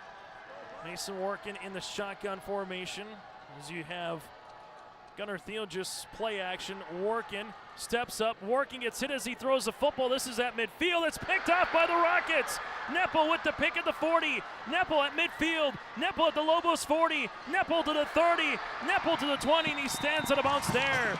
Look out, Nathan Hoots, as the table goes bombarding off there with Preston Arndt. But Neppel able to get a 40-yard return and take it right to our color commentator, Nathan Hoots, on the sideline. I'm glad I am not that table. that thing took a pounding there and a can of Coke that went flying about 20 yards. So, yes, I'm all right here. We're good. We're good. Back-to-back interceptions for Work, and also that's 3 consecutive possessions that has resulted in a turnover for LaMoure-Litchville Marion. Now with 1:45 remaining, the Rockets have starting field position at the 20. Simon will come out, handoff, Ingo Bretson. Ingo Bretson gets the 15 to the 10, and he has the first down. It'll be first and goal opportunity. 1:37 left to play here in the second quarter as the Rockets will get a first down. It'll be first and goal opportunity, and if you're the Rockets, you obviously don't need to be in any rush right now with 2 timeouts, first and goal opportunity. I think he is the perfect thunder to all of the Lightnings that they have on this team. It's just like he's the perfect guy to have. He can pick up the blitz. He can get those hard-earned yards. He can gallop for 10 on first down. 2 wide receivers left. Simon in the gun. Play clock to 7. Handoff to Carter there. Carter's going to get met. Good stick defensively by Henry Lettenmeyer. It is a tackle of a loss for 2. Good run blitz there. I think they kind of assumed with how slow they were going there on first down that they were probably going to be running the ball. Sent guys into gaps, had them all covered, and made a good tackle. And the Rockets here, again, they don't need to be in any rush with 2 timeouts. Your playbook is wide open. Lobos get the ball to start the second half. If you put it in the end zone, we'll start talking about running time to begin the second half. So for the Lobos, it's all about making a defensive stop here some way, somehow. The Rockets on the other side trying to put the exclamation point on an impressive second quarter. Little pitch to Wofford on the jet. Wofford in the near sideline gets the 10-yard line, dives to about the 9. It's a gain of about 3. I wonder how many seconds they're going to run down here before they run this third down play. Maybe try to get it maybe a little under 20. They will call the timeout right on cue, so 21 seconds remaining. Timeout on the field. It'll be the second one here for New Rockford-Cheyenne. We'll finish the second half, or the second quarter, that is, of the first half next. I'm P.J. Rundin. I live in Mission Court in Ada, Minnesota. Here, there are a lot of people like it here. Well, what could be better? I'm Molly, and I have lived here a little over 3 years now. I like the fact that I don't have stairs or elevators, and there's always some activities around here. You can't help but like it here. That's what I say. Make sure you stay tuned to our halftime show. Coming up, we will get and take a look at the first half numbers. Also what happened in the Division A football championship game with the Aggies of Velva Drake, Animus Garrison, and the Kinder Vikings, and get you ready for what's left to come here on yourliveevent.com this weekend. Chase Miller, Nathan Hoots with you in the Nine-Man Football Championship. New Rockford-Cheyenne with a 34-point quarter so far for the Rockets. So far being the key. Yep, that is the key word. They're trying to make it 40 or 42 points potentially here in the first half of playing a situation that the Lobos have not found themselves in this season, which is again trailing by the margin in which they are. Both teams 11-0 coming into this contest. Twins to the left, Twins to the right. In the gun here again goes Easton Simon. Motion man across the formation. They don't give it to him. Simon goes one-on-one, back shoulder, pass cut, end zone, touchdown. Rockets do it again. What a throw by Simon. This to Bennett Meyer for 9 yards, and there's the exclamation point in an outstanding first half for the Rockets. You just, the ability for them to be 6 foot 3 inches tall, and then they can jump, and they're long and athletic. LaMoure has good cover corners. They're overmatched right now. The height differential is just too much to overcome right now. And there's not much you can do with that type of a throw. No. I mean, if you ask for a perfect throw, Simon delivered it perfectly to Meyer, who eventually boxed out his defender in Theelges. Exactly right.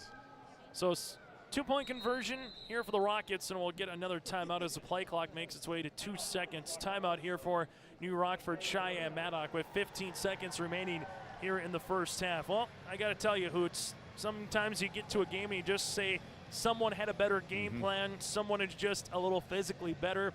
We were wondering with Nine-Man this year, because of the 8 regions, we didn't see any crossover games. Yep. You had a sister region, and that was it. That's who you played, so you didn't know, is the center part of North Dakota, Western, Eastern, what area is the best brand of Nine-Man football all season. But New Rockford-Cheyenne has been as advertised from the start of the year to where they are now. I know they weren't ranked first or second in the first football poll. Actually, I don't even think that they were in the top 3. But this is a team that's looked awfully good in a region that we've seen North Prairie come out of.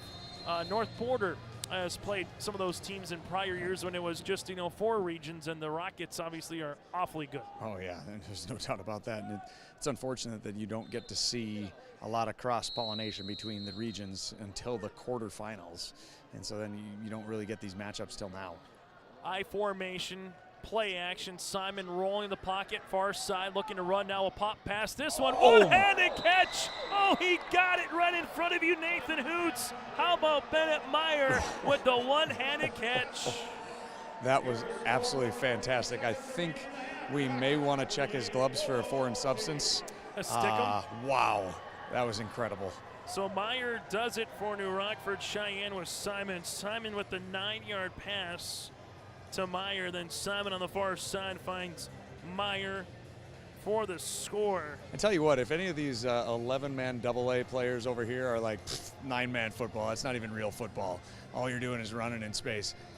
There's a lot of jaws that just hit the floor when they saw that catch right there. This style, these athletes could play at any level. I do not care. And if you want to talk to me about 9-man not being real football, there's the door. Well, the question becomes what's 6-man, right? In North Dakota, that is independent. We can have a discussion about that. It's 80 yards. It's not 120 yards. There's some that are different. There's obviously a good contingent of 6-man teams out there that have made their way. Obviously, with a new football plan with 9-man, they're going to go back to 40 teams, 4 regions. Pretty much every regular season game is going to be a counter to get you into the playoffs, and we can talk about that in a moment. But yeah, 9-man football, and I'm curious where 9-man goes in future years, just with the scores that we've seen, because both of these teams obviously have outscored their opposition by 50-plus points on average here this season. And I'm all for it. If anybody wants to talk to me about, narrowing the width of the field, that's perfectly acceptable. That's fine. But it is, you still have to block, you got to tackle, you got to pass, you got to catch. all of that stuff. Here's the squibber. Hebo gets back on it at the 35-yard line as the Lobos 1, 2, 3, 4, 5, 6, 7, 8, 9th possession here of the game, but this one will be with 15 seconds remain unless you got a quick hitter in that playbook. Yep. Lobos are going to be down 48-14 going to the half. You know, maybe you should put your research guy on this, but do you think any of the Drake Animus 6-man state championship players from a couple years back were on the team today? I'm going to have to double back. I'm not 100% sure, but obviously Volsons are a name that you've thought about with that Aggies club at that particular time. First down and 10 here for LaMoure-Litchville. Marion. Gunnar Thiel just gets the football here, gets the 40-yard line, near sideline 45, and walks on the bounce. So you go from 15 seconds to 9 seconds. Gunnar Thiel just able to get 12 yards on the rush. You know, maybe you can run something here quick and then get yourself into range where you can chuck it in the end zone, see what happens. But the problem is that the same guys playing pass defense are the same guys for the Rockets that are playing pass offense. And if you throw a ball up for grabs, we've seen how that's gone with the Rockets on offense. It's probably going to end up going that same direction if they throw it deep here. 2 wide receivers near sideline, 2 to the right. Gunnar Thiel just in the slot with Lesko. Mason Workin in the shotgun formation. Low snap. Workin pops the pass, looking for Gunnar Thiel just at the 25. Incomplete. 4 seconds remaining here. Clock will stop for LaMoure-Litchville. Marion. They do got 1 timeout left. 2 timeouts left, but unless there's a New Rockford-Cheyenne defensive pass interference or defensive flag, this looks like it'll be the final play of the opening half. Chase, if he would have came up with that catch behind his back like he attempted to try to do that, I probably would have just put my microphone down and walked out. It wouldn't have gotten any better than the last 2 catches we've seen. Second down here for the Lobos. To our calculations, Gunnar Thiel just needs 1 more rushing yard to reach 3,000 on the season. Trips near sideline, 1 to the right is Lesko. Free high safety here for New Rockford-Cheyenne. This one will come down to Lesko. Lesko trying to catch it, then they're trying to hook and ladder to Colby to Gunnar Thiel. Just if Lesko catches that, they might have had a chance, but instead it will be an incompletion. Rocket faithful, rightfully so, on their feet as New Rockford-Sheyenne-Maddock had a 42-point second quarter. They lead it at the half, 48-14. Halftime shows next here on your liveevent.com. The friendly staff at LaMoure Drugstore reminds you, from prescription requests and OTC medication, you can find it all at LaMoure Drugstore. Find the perfect gifts for this fall and upcoming winter, from hunting to Christmas, with heated glove and boot liners to heated stadium seats, body wraps, and scarves. Plus, LaMoure Drugstore has an Evo car jump starter with an air compressor and power cords. You can also keep your refreshments cold or food warm with the Nebo thermoelectric cooler bag. Located in the center of LaMoure in the Bank North Mall. For more info, go to LaMoureDrugstore.com. There's a new inventory of trailers at Bloomfield Enterprises of Hillsborough. You can see the latest inventory online at BloomfieldTrailers.com. Bloomfield Enterprises has a full line of Big Tex trailers. Big Tex has affordable and versatile utility trailers for all your jobs. Big Tex has a full line of products from ATV trailers to gooseneck to dump trailers and more. Call Larry at 218-368-7989 or Tim at 701-430-0877. Bloomfield Enterprises in Hillsborough. We love our pets, accidents and messes included. Shaw Floor's Pet Perfect Carpet helps you love confidently with protection from everyday messes and odors. Designed with the whole family in mind, Pet Perfect features built-in protection from staining, fading, and pet hair. Make tails wag with Shaw Floor's Pet Perfect. Designed for you, perfect for your pet. Available at Carpet World, 17th Avenue South, online at carpetworldfargo.com. Dakota Bowl coverage here today on your liveevent.com. 48-14, New Rockford-Sheyenne-Maddock with the lead over the Lobos of LaMoure-Litchville. Marion here in this 9-man championship. Chase Miller, Nathan Hoots with you here today from the Fargo Dome. Nathan Hoots, after 1 quarter play, it was 6-0 again. New Rockford-Sheyenne-Maddock with the lead over LaMoure-Litchville. Marion. And then there was the eruption again in the second quarter of 42 points, a pick 6.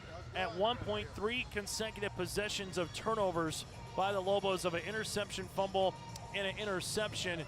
I take a look at this one, and I say if you're LLM, you almost feel like everything has to go perfect in the second half. But the problem is, again, with that last score by the Rockets, we'll have running time to begin the third quarter of play. Yeah, it's just something that didn't even cross my mind as a possibility. I thought for sure we were going to be in for a dandy where it was going to be something like, 30-30 at halftime, something crazy like that.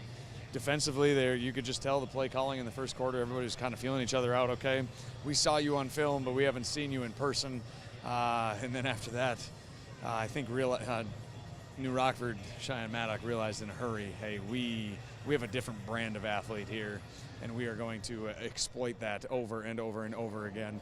And then when you get comfortable trying to stop our passing game, here's a hammer for you, and we'll give it to our big fella right up the middle and see if you like getting run over after we've run you to death. This is one of those games where if you're New Rockford-Cheyenne, that everything could go right, has gone right, in particular in the second quarter. So I guess, what is the one thing from the Rockets' perspective that has just impressed you most about what this team has been able to do? We talked about it, it's kind of the layering concept that they have with their receivers where they're constantly stretching you both vertically and horizontally. They got multiple guys going down the field 30, 40 yards, just, drawing as many guys as they can with you.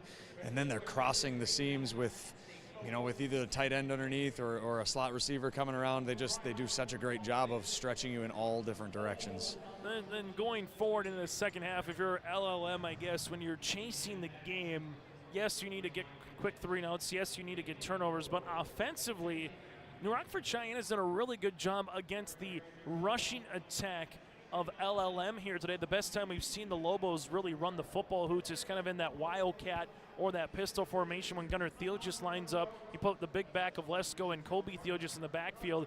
But at the end of the day, how much can you really consistently just run the football when you're trailing it as you currently are here at the half, 48-14? It's tough. Patience is not going to be something that's good.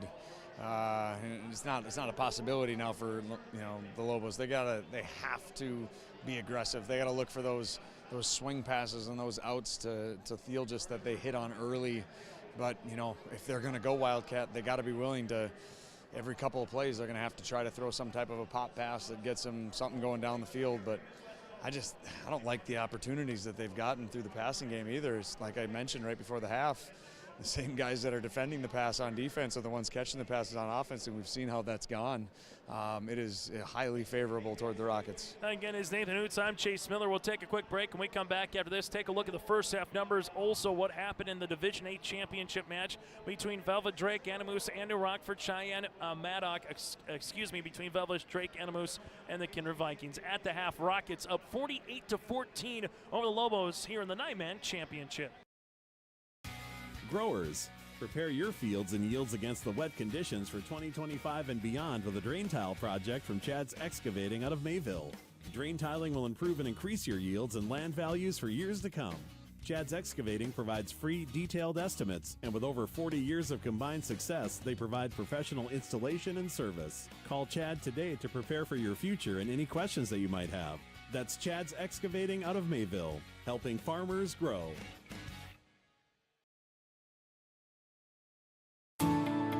At Enbridge, we're focused on relationships. 23 Canadian First Nation and Métis communities now own an equity stake in Enbridge Athabasca Pipelines. In Minnesota, Enbridge has spent $450 million and counting with Native-owned companies and in wages to tribal members working on Line 3. Every day brings new collaborations, partnerships, and possibilities. Learn more at Enbridge.com. Let the geeks at GK Technology help you with your agricultural data. Their agronomists know agriculture. When it comes to creating soils and zone maps to maximize yields in your fields, you can trust the people with decades of experience in site-specific agriculture. Everyone at GK Technology has a background in agriculture, so they know what makes a farm run, and they speak your language. The geeks at GK Technology have a map and an app for that. There's more at 104. Hillsborough, North Dakota has everything you need on your next road trip. Food, fuel, fun, and family-friendly activities. Stop by and fill up your tank or grab a bite to eat.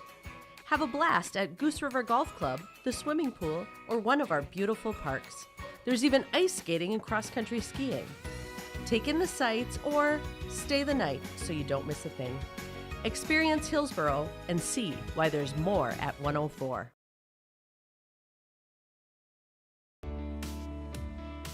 Are you looking for your next vacation rental? Call or text Mason at Cleveguard Rentals 701-552-3181. Family fun, girls getaway, retreats and get-togethers. Call or text Mason 701-552-3181. Located on West McDonald Lake, your vacation awaits.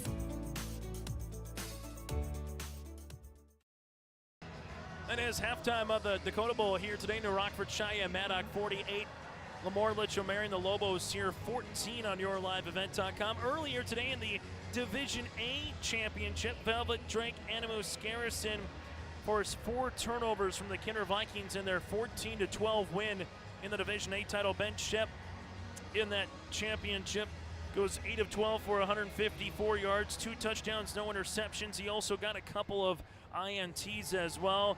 Down goes the 24-game winning streak for the Vikings, and also Shep was named the Senior Athlete of the Year in Division A. Congratulations goes out to the Vikings and head coach Eric Bergen, who was named Coach of the Year in Division A this season. And again, as a recap of what happened earlier today in the Division A Championship. 9-man title.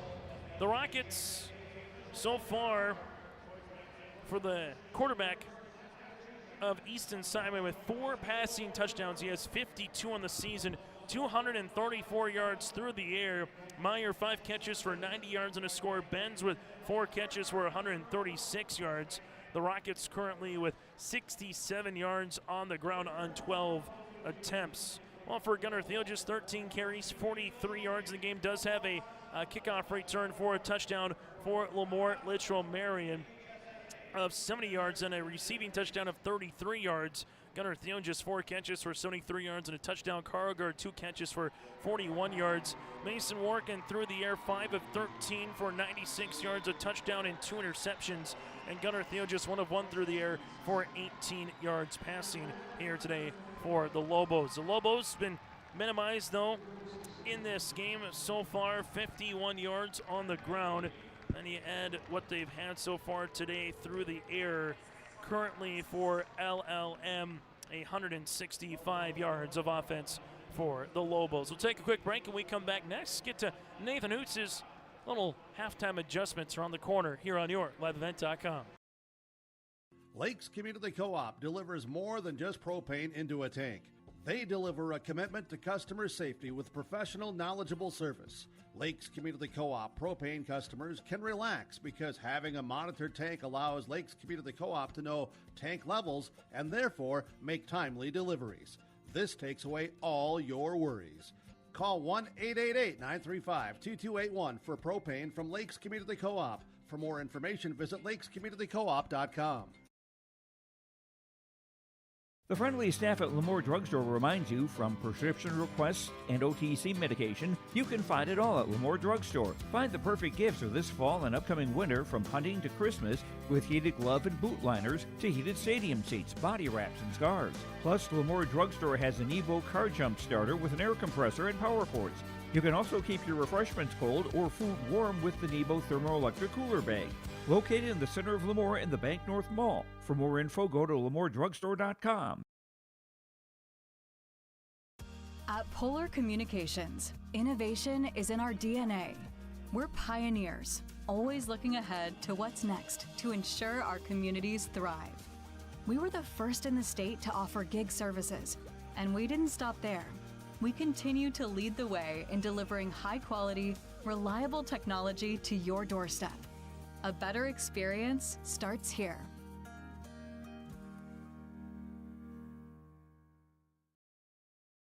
High school football today on yourliveevent.com. Inching closer to the second half from the Fargo Dome as it's a 48-14 lead. Both teams on the field warming up for second half of play as New Rockford-Cheyenne again looking for their first state title just between those co-ops since 2012. You add Maddock here. Maddock was last time at the Fargo Dome by themselves back in 2001 and 2002. Second year in the co-op here for Maddock, so this would be their first as a unison to win a championship.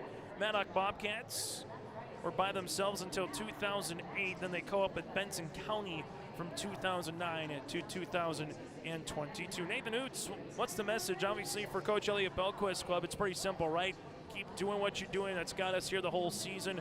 A really good job feeling each other out in the first quarter. Then boom, essentially eruption happened in the second. On the opposite side, if you're head coach Andy Delabar, you can't play the score either, but you got to know that if you really want a chance to come back in this game, it is a must-score situation to start this second half. Yeah, and I think it's, win one play at a time. Have we scored 34 points in a half before? Absolutely. I'm sure they've scored multiple quarters this year where they've had 34 points. But it's one play at a time. Maybe they give us a couple if they get a little lackadaisical, pounce on their passiveness here in the second half. They're not going to come out with the same level of aggression in the third quarter that they did in the second. Maybe they can prey on that, get a couple easy ones here to start the second half. The entire playbook is open. There's probably not a whole lot of runs up the middle anymore in the second half. And if there are, they better go for big gains, and you better get on the ball in a hurry. See if you can stack up a couple good possessions here in a row to start the second half, and who knows.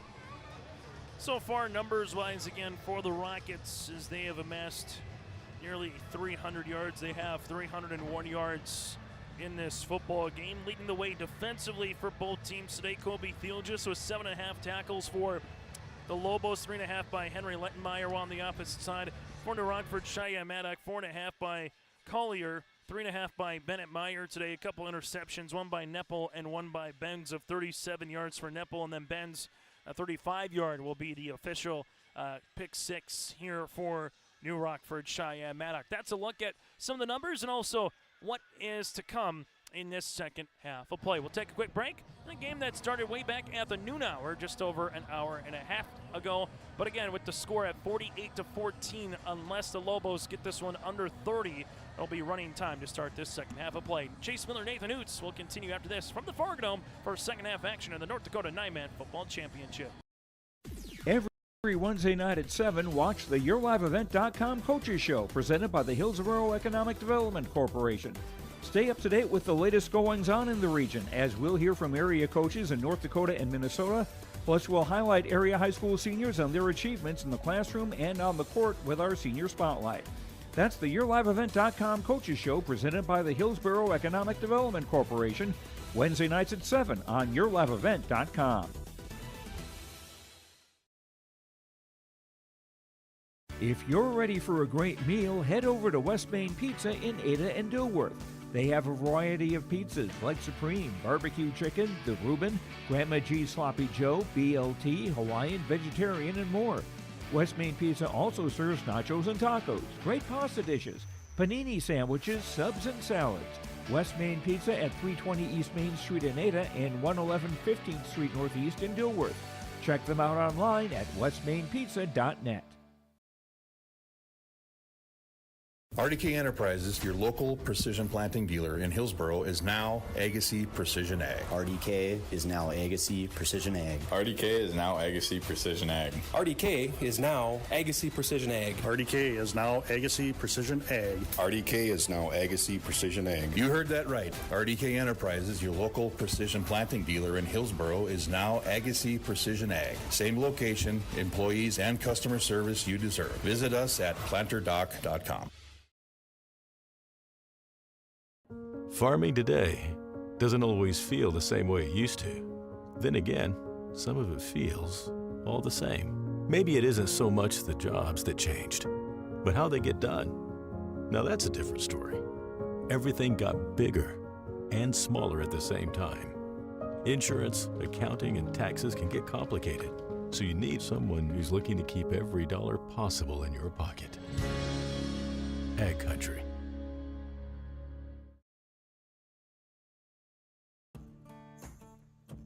Treat yourself to a great career at American Crystal Sugar Company. Team up with quality people making quality products. Full-time and year-round in a stable business. With great pay and benefits including time off available from day one. American Crystal Sugar Company invests in you to promote your continued growth and career advancement. Grow your career, doing your best work within the world's best beet sugar company. Apply online today at AmericanCrystalCareers.com. At Bank North, we strive to enrich the lives of everyone we serve. One transaction, one relationship, and one community at a time. We do it by supporting kids and schools, pitching in to help neighbors in need, partnering with rural businesses, and providing all the traditional and modern banking products and personalized lending services you expect from a reliable financial partner. Bank North, always true. I'm PJ Rund, and I live in Mission Court in Ada, Minnesota. Here, there are a lot of people like it here. Well, what could be better? I'm Molly, and I have lived here a little over 3 years now. I like the fact that I don't have stairs or elevators, and there's always some activities around here. You can't help but like it here. That's what I say. Second half of play here from the Pregame as we get you ready for second half football, the North Dakota 9-Man Championship. A reminder, we'll have coverage tomorrow at US Bank Stadium. Sean and Tommy and the crew will be down there on 101.5 KRJM, 101.5 FM, Mahnomen, Waban, and Springfield in the Minnesota Class A Football Championship.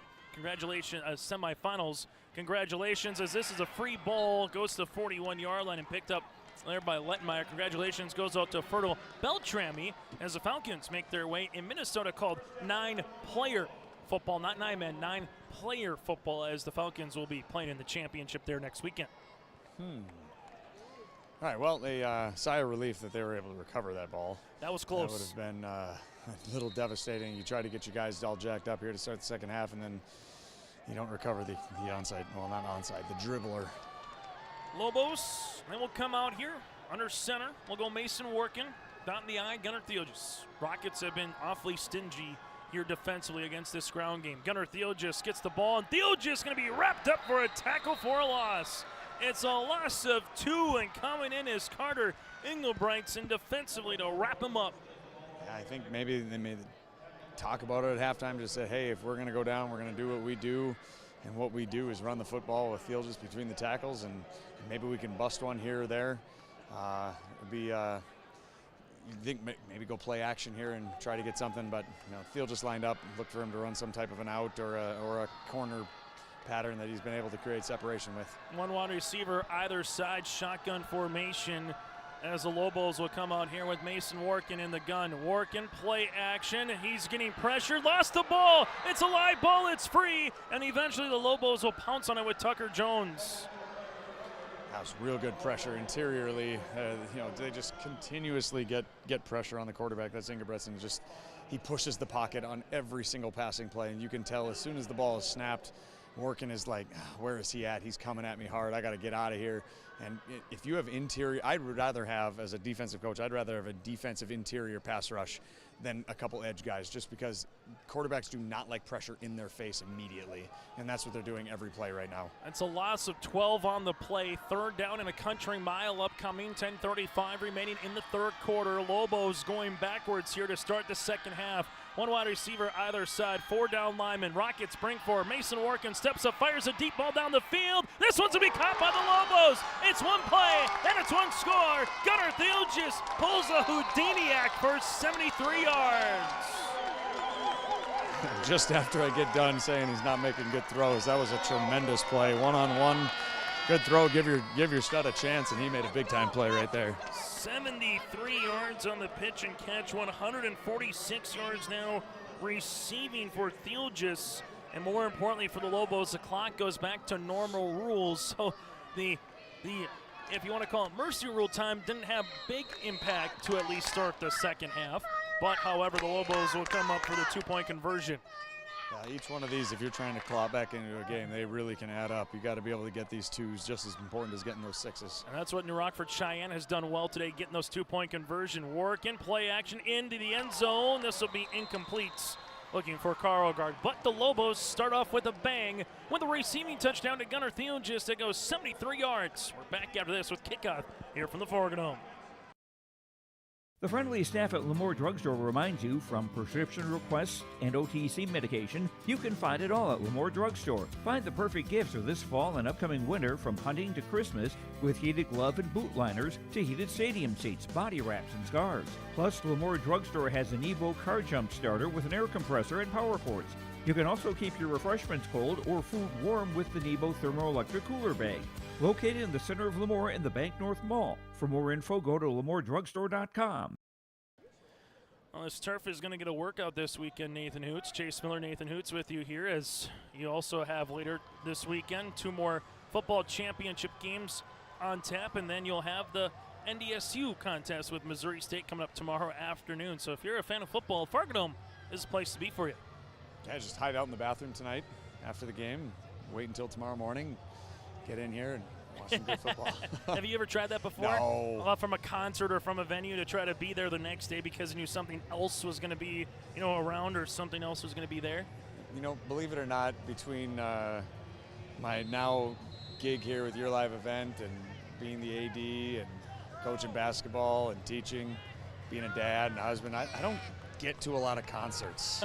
It's not really my thing. I'd rather listen to it, digitally optimized through my headphones rather than live. If they accidentally miss a note, I don't want to hear that. They're perfect. I don't want them to be. Speaking of perfect, as you said, the Rockets were nearly perfect, I think would be the word. Flawless in that second quarter. Can that come through? And if you're the Lobos, you don't need a quarter like the Rockford-Sheyenne-Maddock had when they outscored the Lobos 42-14, but you need something close. You need something positive. You got to outscore them by 10 or 12. They will come out, straight line drive kick. The Rockford-Cheyenne will pick it up here, as this would be with Grant Engelbrecht. An interesting play. You had a kicker with 3 guys lined up both to the left and right of him in between the hashes. 1 guy at the numbers on the far side, and you're just trying to see if you can catch the Rockets off balance there. But good job by Grant just to stay his ground, and the Rockets will start at midfield. I'm guessing they probably rather would have had that dribble along the ground to maybe get a hop. You at least have an opportunity to have kind of a 50-50 ball if he kicks it on the ground there. Rockets shotgun formation. They'll spread it out. Engelbrechtson has a hole, and Carter's loose, and Carter's gone. 20-10, touchdown. New Rockford-Cheyenne-Maddock making his way for 50 yards. 1 play, 1 score from scrimmage to start the second half. The first thing that went through my mind when I handed it off is like, ooh, are they going to get passive here and just hand the ball off in the second half and run the clock? And then 50-plus yards later, he's rumbling into the end zone. 121 yards, his second rushing touchdown on 9 attempts. Give credit to where credit's due. Alex Weisenberger, Brody Weisenberger, and Jacobson at the line. They open up the hole for him, and Carter was untouched. 50 yards right between the hashes for the score. 2-point conversion. Now the running clock comes into effect here, as they're up by 30, going for 2. So the clock now at 9:24 and counting. Simon throwing, nice little in and out pattern. This one to Nepal for the 2-point conversion. Rockets score again, 56-20. New Rockford-Cheyenne-Maddock with 9:18 in the third quarter. There's a new inventory of trailers at Bloomfield Enterprises of Hillsborough. You can see the latest inventory online at BloomfieldTrailers.com. Bloomfield Enterprises has a full line of Big Tex trailers. Big Tex has affordable and versatile utility trailers for all your jobs. Big Tex has a full line of products from ATV trailers to gooseneck to dump trailers and more. Call Larry at 218-368-7989 or Tim at 701-430-0877. Bloomfield Enterprises in Hillsborough. High school football today on YourLiveEvent.com. New Rockford-Cheyenne-Maddock with a new lead here at 56-20 on YourLiveEvent.com. And I tell you what, every time the Lobos just get a little something, it's almost 2 steps backwards with 1 step forward here, just because the Rockets just immediately, offense, defense, or something in between, just seem to have the answers. Yeah, they just have the perfect complementary team. They have a couple big fellas that can block. They got a big guy that can run, and they got special athletes all over the place, and then a quarterback that is just game manager is not the right word, and that's not true, but he just gets the ball to whoever's open, and he's got lots of choices. As the Rockets will put this one on the tee with Schumacher here. Takes a big hop, and the Lobos will eventually come up with it at about the 40-yard line consistently yet again as they will handle it here with Lettmeyer. Now it'll be a 1st and 10 for LaMoure-Litchville Marion. And well, it's been just kind of one of those games where you find Gunnar Thiel just working with a nice deep ball to Gunnar to at least have him have the opportunity to run underneath the football. We'll see what the Lobos can drop here for their second possession of the second half. I think any way you can just get him the ball, I think would be a good option for them. You know, see if you can spread them out and get them one-on-one again. You're gonna need more quick hitters.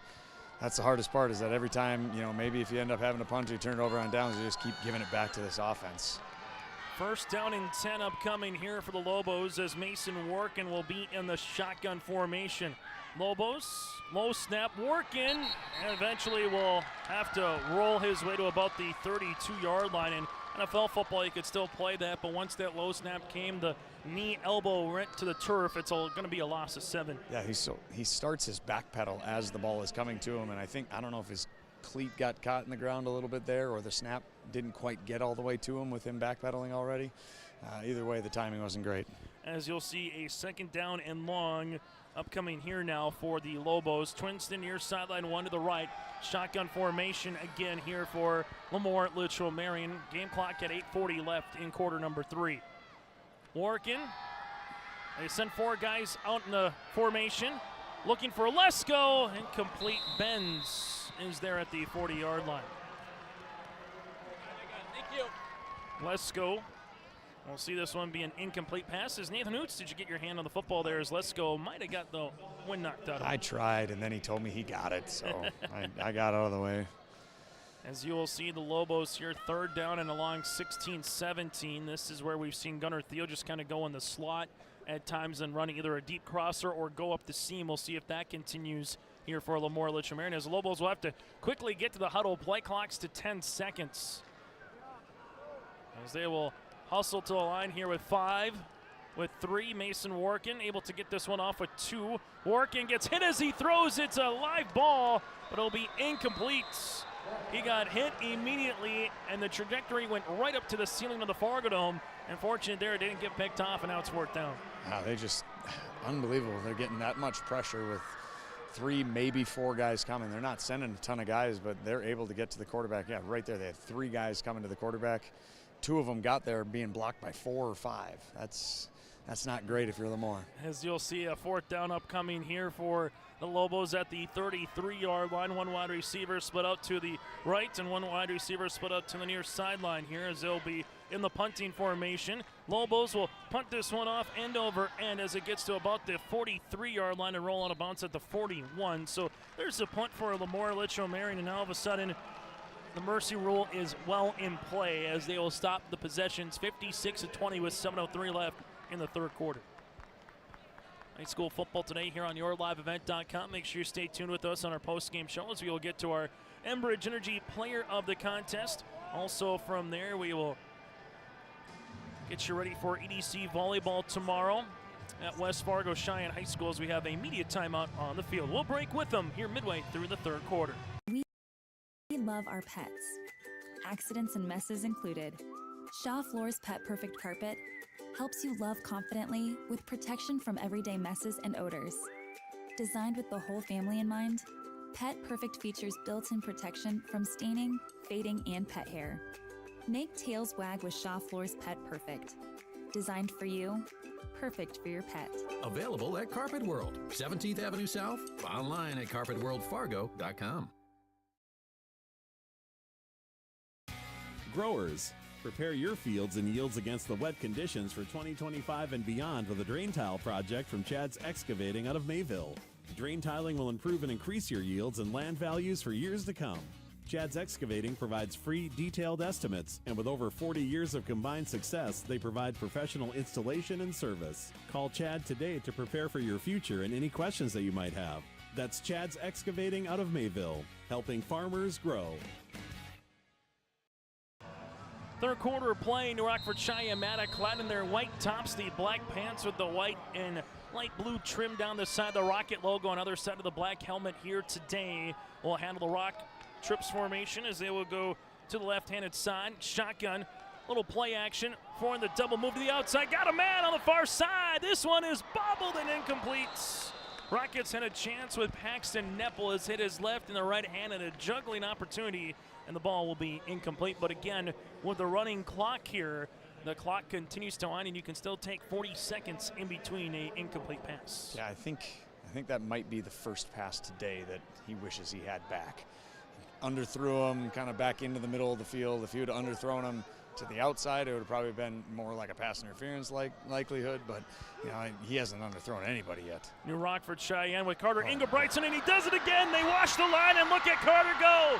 Boot, scoot, and boogie into the end zone. Engelbrechtson with another rushing touchdown, this from 59 yards. 2 rushes in the second half. 109 yards and 2 TDs in this second half alone. Holy smokes, this kid is good.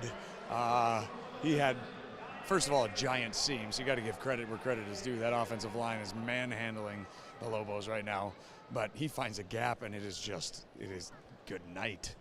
62-20 here as the Rockets are back on the board as they lead it now by 42 points in the North Dakota 9-man football championship. And to start taking a look at some of the records coming out here for the Dakota Bowl as well in terms of most points scored by a team in Dakota Bowl history.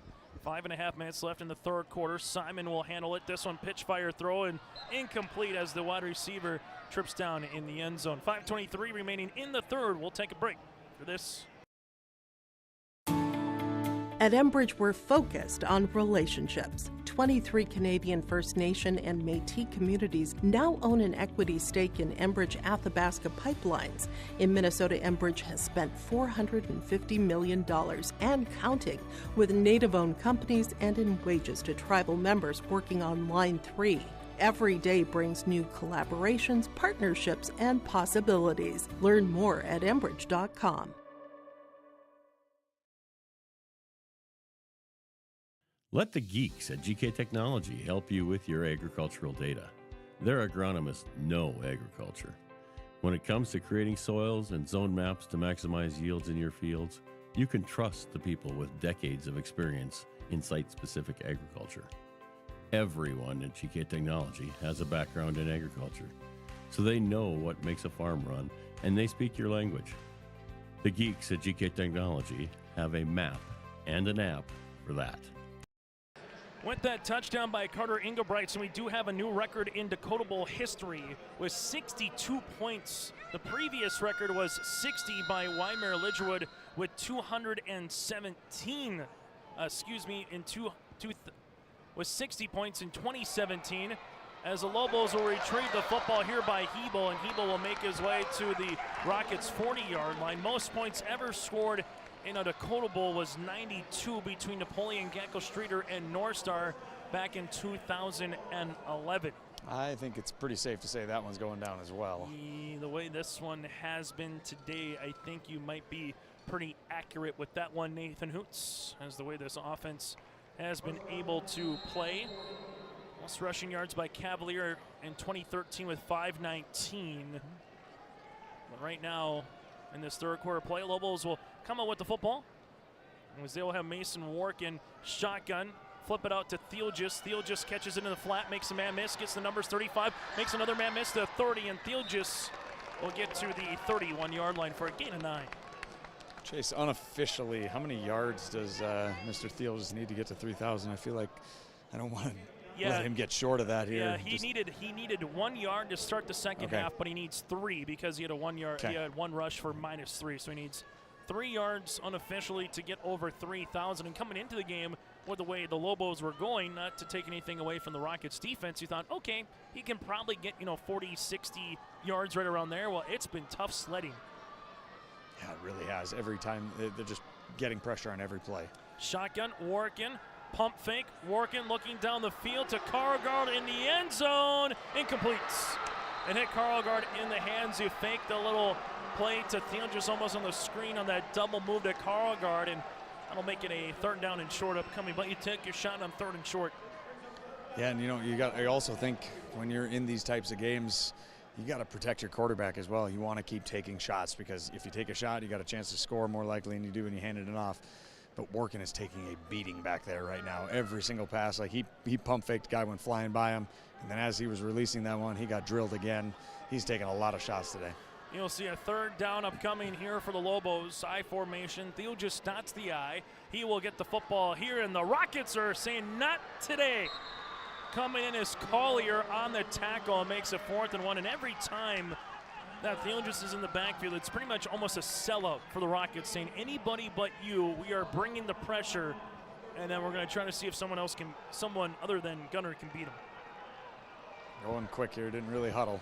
Mason Workin, QB keeper. No It's going to be tight. Carter Engelbrigtsen was there to get the first surge and push. The officials will stop the clock. They'll have to spot the ball here. And he needed the 30. And from where we are, it's going to be a half-yard China turnover on downs. I think he needed to get the nose of the football past the 30-yard line, and the nose didn't even touch the 30, so that's tough. I can't imagine many times this year they had a 3rd and 1 and did not convert the first down. 62-20, LaMoure-Litchville Marion here. We'll go back on the defensive side of the football with the Rockets. As the Rockets right now, they've ran 2 plays here in this second half, and it's been Engelbrigtsen right up the middle for gashing plays of 50 and 59 yards. And why not try it one more time as Karlgaard is there, and eventually the Lobos do come and make a defensive stick with Hebel. It will be a loss of 3 yards. So a loss of 3 on the play, and the way this game is currently going, Engelbrigtsen probably going to get a lot more carries in this second half. And if you're New Rockford-Cheyenne, 62-20, feeling pretty good about the quality of play that the Rockets have had so far here throughout the course of this matchup. Yeah, I like the patience. You know, you don't want to say you're patient because you want to continue to be aggressive as an offense, but they're doing a nice job of wearing down the clock every possession now. Simon steps up, fires, throws down the field. Wofford, nope, incomplete. Nearly an interception potentially for Kramer, but it'll be incomplete.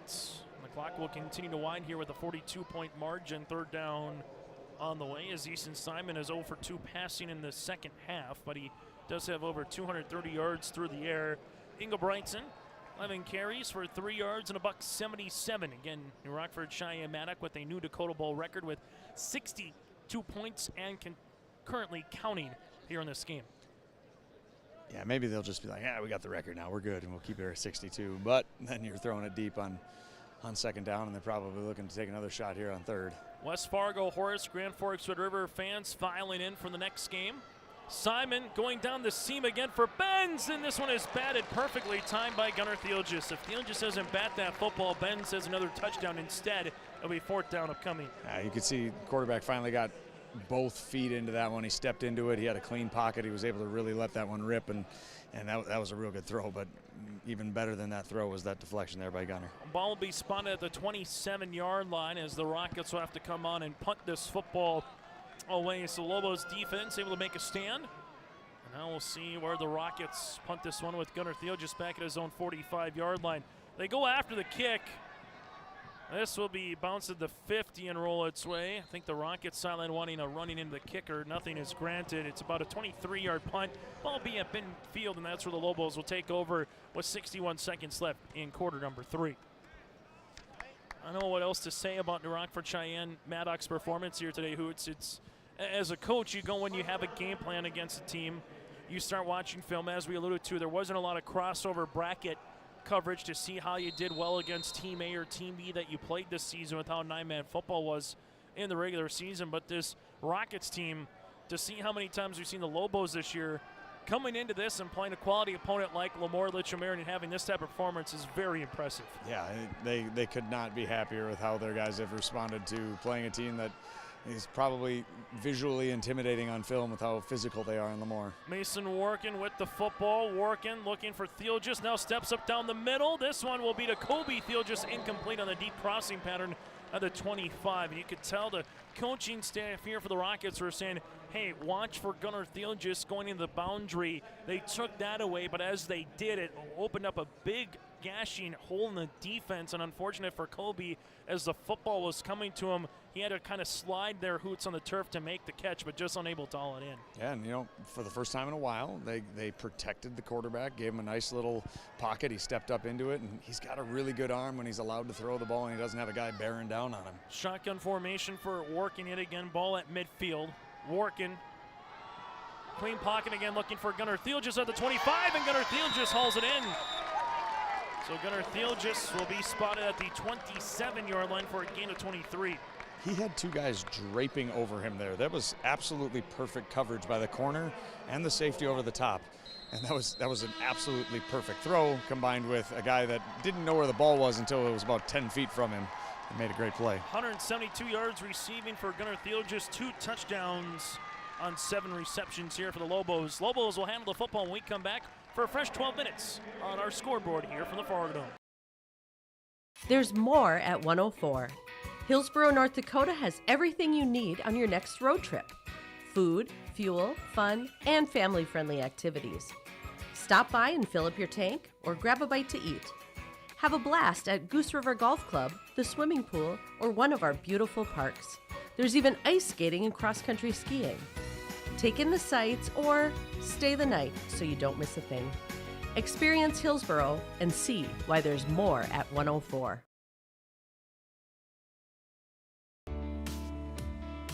Are you looking for your next vacation rental?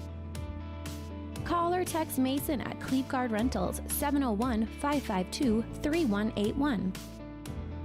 Family fun, girls getaway, retreats and get-togethers. Call or text Mason 701-552-3181. Located on West McDonald Lake, your vacation awaits. High school football today here on YourLiveEvent.com. 62-20, 12 minutes remaining in the North Dakota 9-man football championship as we reach just after the 2 o'clock hour here on YourLiveEvent.com. Already 5 hours of high school football today here at the Fargo Dome. One wide receiver, both split out right and left as the Lobos will handle the rock here at the Rockets' 27-yard line. Take a look at who's going to graduate here on the starting lineups for the Lobos. Again, you got Owen Lesko, a senior, Carl Gard at tight end spot, Hebel at fullback for the offensive side of the football. As Mason Workin, low snap again, trying to reverse to Kobe Thielges, and he hands it off to Gunnar Thielges, looking to throw the football down the field to Mason Workin over the outstretched hands. Little razzle-dazzle. Nearly got there, but it will be incomplete. I love that. I love that play call. That's great. He probably threw the ball 15 yards behind the original line of scrimmage. But when you got athletes all over the field, that's something that I'm sure they have fun with in practice and get to bring it out in front of on this big stage. That was pretty cool. I'm glad they gave that a shot. Well, we did see against South Prairie Max the simple fact of LaMoure-Litchville Marion having both Mason Workin and Gunnar Thielges have a rushing, receiving, and passing touchdown each in a game. They both had the hat trick. That's incredible. 3 seconds on the play clock. Andy Delabar might need a timeout. They will take the timeout. We'll break with them. Play clock was nearing 1 second. Timeout on the field. We'll break with them here early in the fourth quarter. Lakes Community Co-op delivers more than just propane into a tank.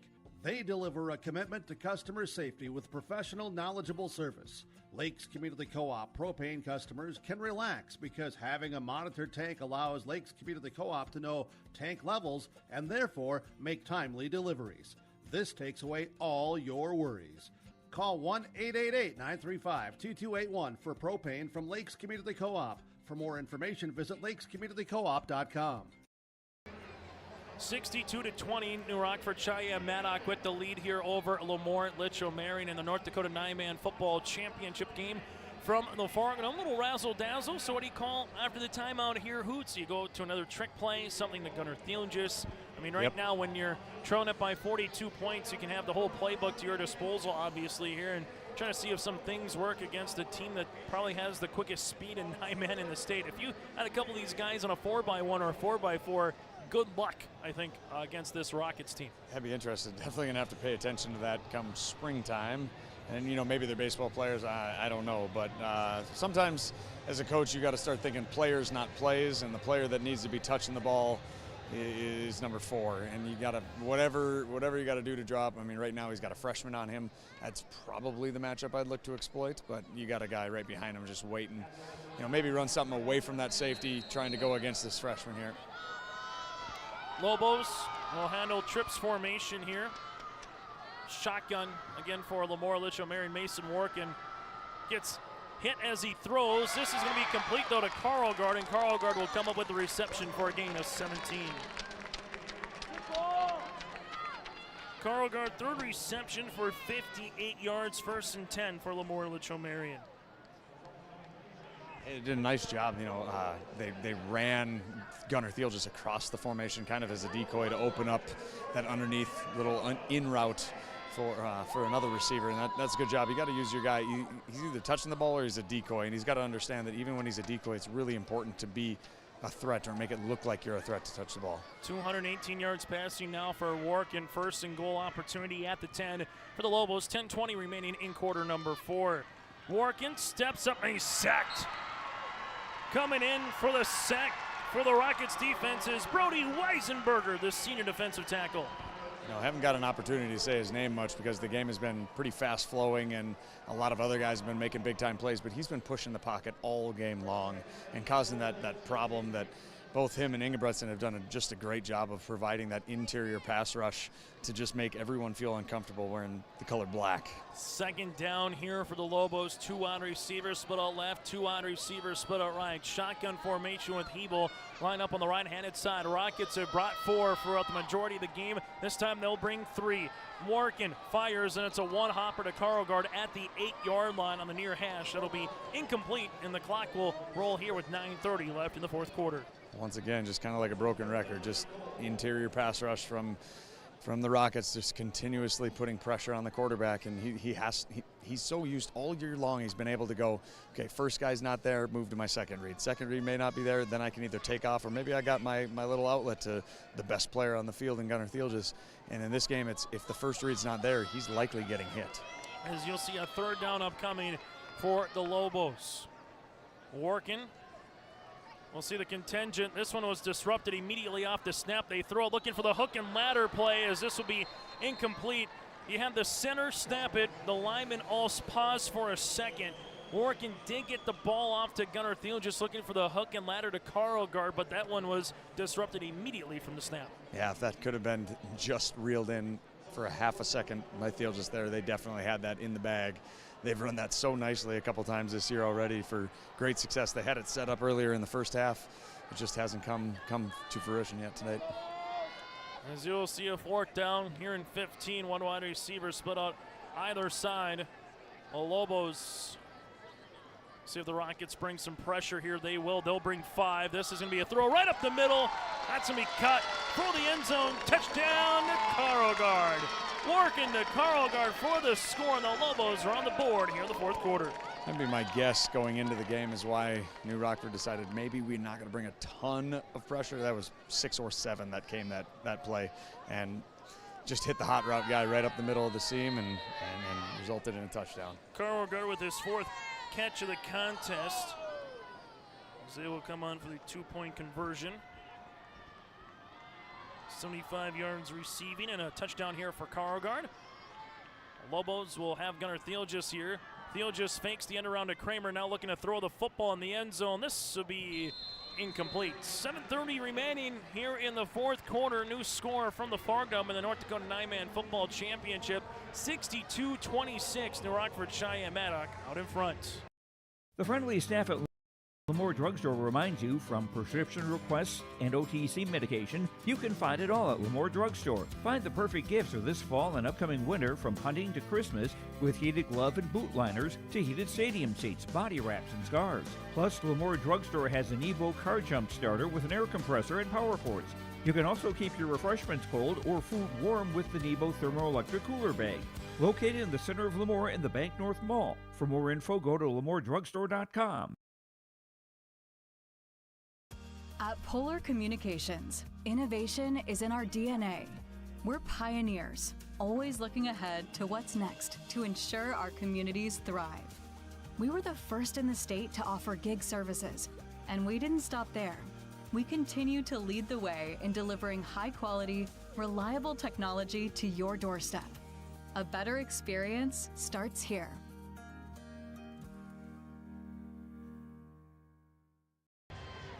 Stay tuned to our post-game show where we'll get to our Enbridge Energy Player of the Game and get you ready as well to see who the senior athlete and the coach of the year will be. 62-26, New Rockford-Sheyenne-Maddock well in control of this football game over LaMoure-Litchville Marion here, and they've been well in control since the middle part of the second quarter.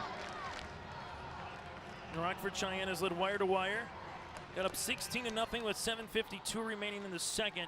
Lobos got it to 16-8, and then the Rockets would see a 24-14 game with 6:19 remaining, but then New Rockford-Cheyenne would take that 24-14 game and balloon it to a 48-14 halftime lead as Lobos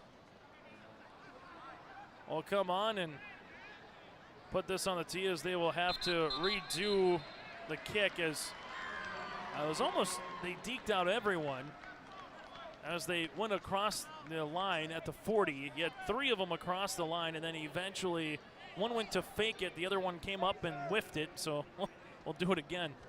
I'm not sure. They were all looking at each other like, you were supposed to kick it. No, you were supposed to kick it. And then the official wasn't entirely sure what he was supposed to do. And then I think kind of looked back at the white hat, give him the nod, and all right, back him up. Yeah, it's something you don't see every day in football, with that one kind of almost deking and faking and everyone trying to figure out who was supposed to kick that football at a particular time. So Lobos here will come on to kick this one off as we'll see it now with Kobe Thielges. Thielges on the kick. This will take a roll. Rockets able to pick it up at the 45-yard line, and Rockford-Sheyenne-Maddock at the 50 will scamper out of bounds. Collier on the return, and the Rockets will take over there. 7:30 remaining for New Rockford-Cheyenne. Again, they haven't won a title since 2012. While for Maddock being part of this co-op for the second year, this would be the first time as this new form co-op that they would win a state championship. Maddock Bobcats were able to make 2 Dakota Bowl appearances back in 2001 and 2002. Then from 2009 to 2022, they co-opted with Benson County. First down and 10. Rockets will utilize this one little jet sweep on the play to Benz. And Benz weaving his way past the 40 to about the 39-yard line. That's not going to take too many first downs here if they choose not to throw the ball into the end zone to wind this clock with it running constantly now. 2:50. Thing here for both teams. You'll give an opportunity to recognize your seniors one more time, and as much as you make the Dakota Bowl and you come up short, it's also one of those realizations of you got to play in this championship game, because there's a host of teams that would love to be here. We'll have a penalty on the Rockets. False start.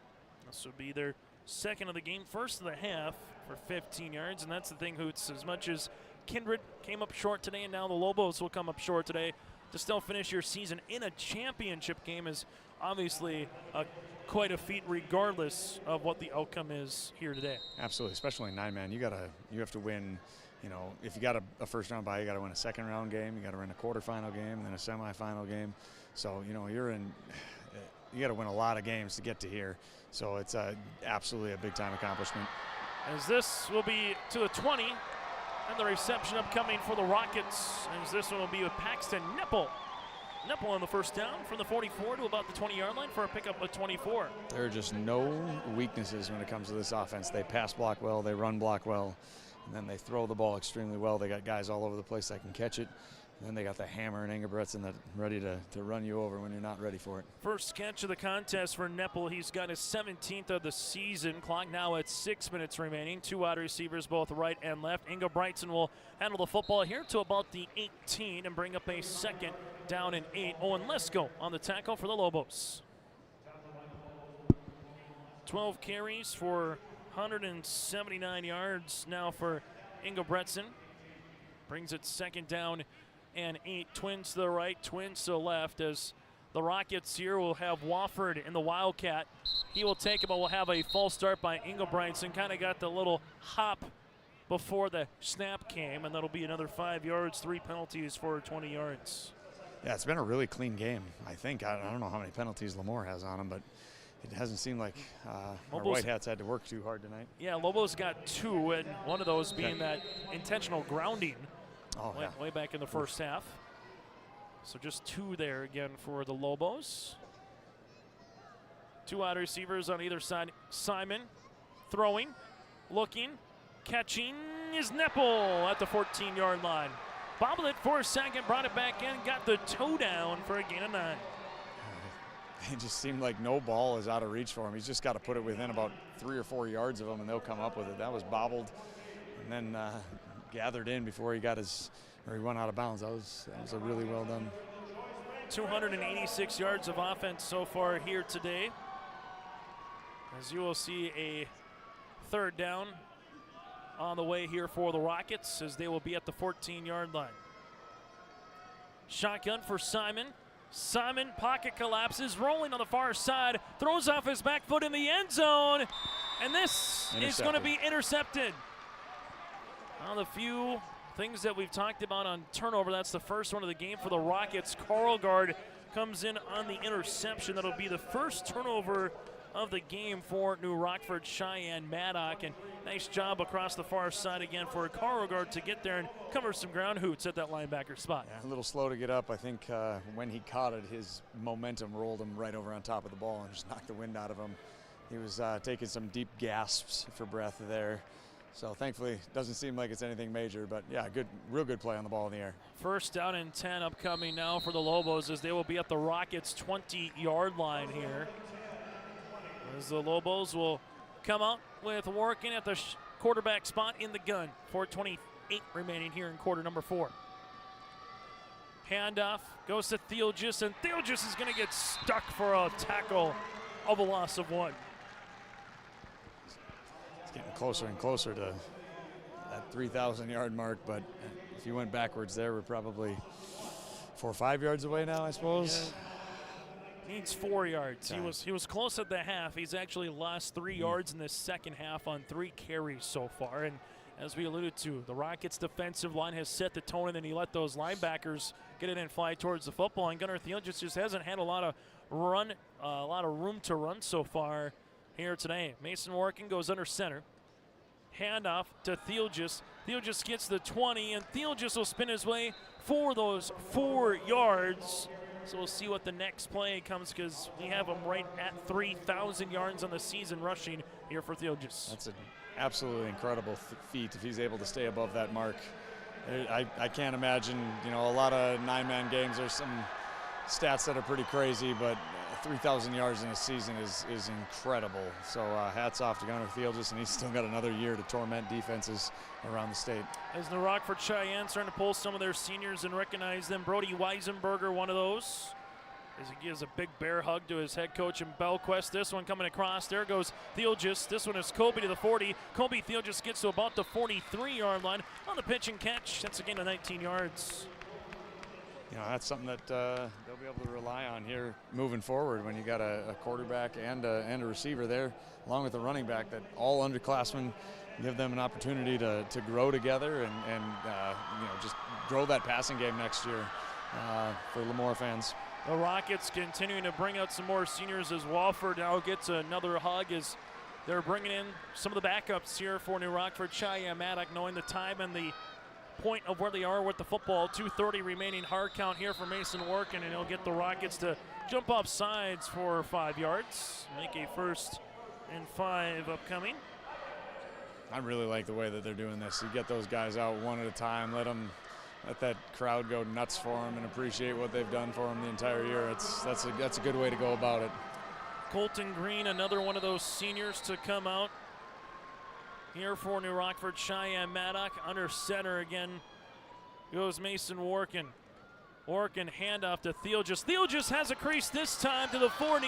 Gunnar Theelgis the outside 30, and he steps out of bounds at the 26-yard line. Well, that'll be an emphatic over now, 3,000 yards and some on the season for Gunnar Theelgis. Yeah, I think the coaches knew that he was real close or hovering around that number, gave him one more handoff, and then here comes some subs.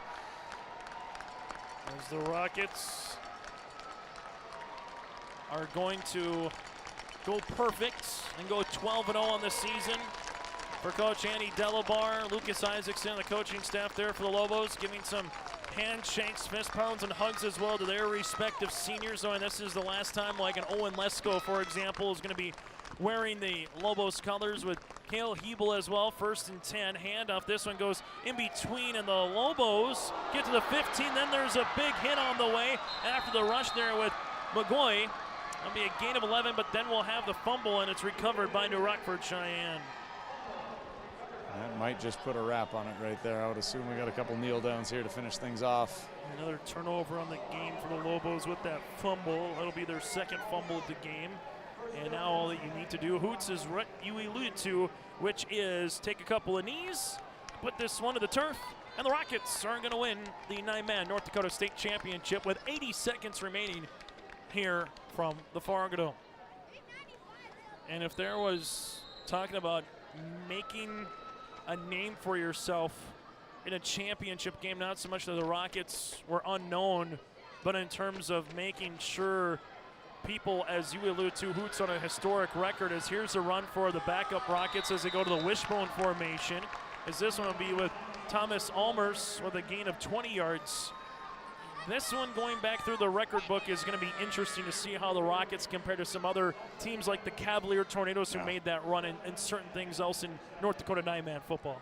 Yeah, and then I believe North Star had some pretty electric offenses there for a couple years with the Hagler at quarterback. So, there's going to be some. This is going to be a team that that others will be compared to in the future. If you're a 9-man team and you can have 4 or 5 athletes and a couple good linemen, you have an opportunity to do exactly what the Rockets are doing right now. The Rockets, again, will finish with a Dakota Bowl record in terms of most points scored by one team, surpassing LaMoure-Litchville back in 2017 with 60. They will surpass that here today. Wishbone formation, one more play for the Rockets, and then it will be official. Handoff. This one goes to the outside by Aiden Benson. Benson going to pick up the first down, and Benson able to get about 15 yards out of bounds, and that'll do it. New Rockford-Sheyenne-Maddock are your champs in the North Dakota 9-man football playoffs.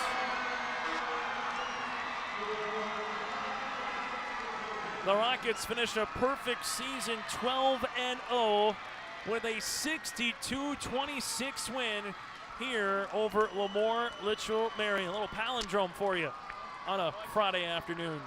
Lobos will go 11-1, winners in 2021 as they finish runner-up here this season for New Rockford-Cheyenne-Maddock. Again, 12-0, and what a season it has been for the Rockets to win the state championship. Biggest takeaway from your standpoint here, Hoots, would be what in terms of what the Rockets were able to do here against the Lobos? Just a really impressive group of individuals that knew exactly what they needed to do to win today. Everybody did their job.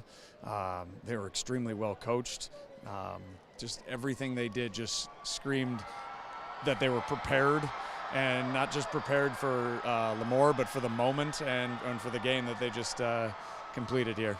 The Rockford-Sheyenne-Maddock going to definitely enjoy this one. On the opposite side, you're able to see the Lobos a couple times here this season. Obviously, nothing to hang your hat on if you're Andy Delabar's club and the Lobos, as the Rockets are going absolutely crazy, running towards the south end zone.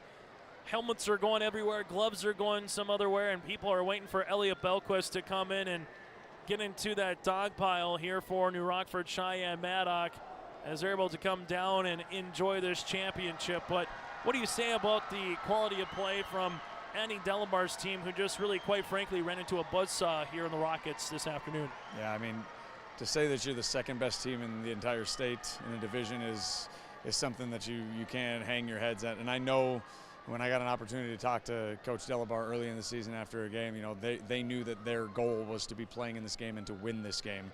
So it's obviously going to be disappointing that they didn't win, but hats off to them. And then I think they understand that, hey, we didn't just make a couple of mistakes and got beat. They got beat by a really good team today, and you know, they'll take their hats off to them and acknowledge that they just got beat by a better team today. As the Rockets, again, your champs of the North Dakota 9-Man Football Championship. We'll get to our Enbridge Energy Player of the Game. Also, the Senior Athlete and Coach of the Year are going to be announced next here from the Fargo Dome. Every Wednesday night at 7, watch the YourLiveEvent.com Coaches Show presented by the Hillsborough Economic Development Corporation. Stay up to date with the latest goings-on in the region, as we'll hear from area coaches in North Dakota and Minnesota. Plus, we'll highlight area high school seniors and their achievements in the classroom and on the court with our Senior Spotlight. That's the YourLiveEvent.com Coaches Show presented by the Hillsborough Economic Development Corporation, Wednesday nights at 7 on YourLiveEvent.com. If you're ready for a great meal, head over to West Main Pizza in Ada and Dilworth. They have a variety of pizzas like Supreme, Barbecue Chicken, The Reuben, Grandma G's Sloppy Joe, BLT, Hawaiian, Vegetarian, and more. West Main Pizza also serves nachos and tacos, great pasta dishes, panini sandwiches, subs, and salads. West Main Pizza at 320 East Main Street in Ada and 111 15th Street Northeast in Dilworth. Check them out online at westmainpizza.net. RDK, your local precision planting dealer in Hillsborough, is now Agassiz Precision Ag. RDK is now Agassiz Precision Ag. RDK is now Agassiz Precision Ag. RDK is now Agassiz Precision Ag. RDK is now Agassiz Precision Ag. RDK is now Agassiz Precision Ag. You heard that right. RDK Enterprises, your local precision planting dealer in Hillsborough, is now Agassiz Precision Ag. Same location, employees, and customer service you deserve. Visit us at planterdoc.com. High school football here today as they're announcing the Senior Athlete of the Year in North Dakota. As selected by the coaches. Walker Broughton is your Senior Athlete of the Year from West Hope, Newburgh-Glenburn. As you will get your Senior Athlete of the Year, Owen Lesko from Region 1, T. Silling from Region 2, Carter Ingebrigtsen here from New Rockford-Sheyenne-Maddock. But again, your Senior Athlete of the Year from the Sioux of West Hope, Newburgh-Glenburn is Walker Broughton. Elliot Belquist able to win the Coach of the Year. Congratulations goes out to Elliot. As the Rockets able to win the Coach of the Year, and I think rightfully so with how this Rockets team performed today in this contest. And we'll get to the trophy presentation, and then eventually we'll hear from some of the particulars in this one. Let's get to our Enbridge Energy Players of the Game. Go to Enbridge.com for career opportunities. Life takes Enbridge. That is energy for life. And a kind of a balanced attack again. Easton Simon, nearly 300 yards of offense, 4 touchdowns. 300 yards again through the air. Ingebrigtsen with a couple of rushing touchdowns. He had 3 for $179. Also, Benz 5 catches for, you had 100 and double checking 177 yards and 2 touchdowns plus a pick 6. You got to go a little bit anywhere one more time here for the Rockets as they pick up their state championship trophy here at midfield. Again, a balanced attack, and give a tip of the cap to the defense and offensive linemen here for the Rockets. The Weisenberger, the Jacobson, the Ingebrigtsens, the Colton Greens of the world. They minimize Gunnar Thielgis in the rushing ability here from the Lobos, and they also did a really good job just owning the game from top to bottom. Again, Easton Simon, Ingebrigtsen, Benz and company, kind of your 3 amigos here in this one with your Enbridge Energy Players match. Go to Enbridge.com for career opportunities. Life takes energy.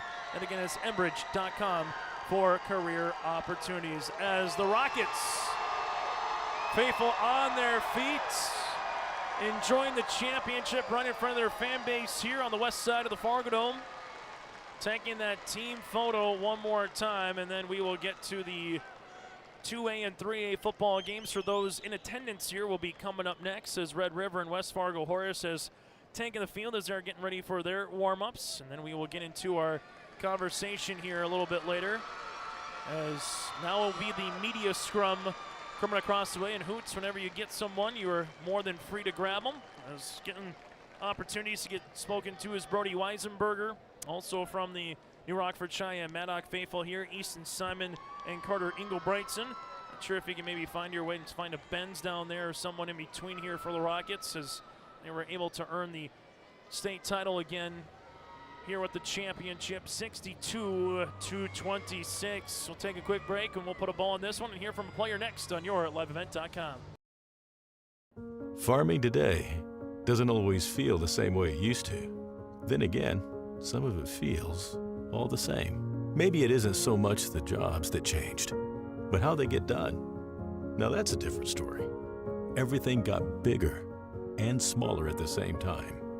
Insurance, accounting, and taxes can get complicated, so you need someone who's looking to keep every dollar possible in your pocket. Ag Country.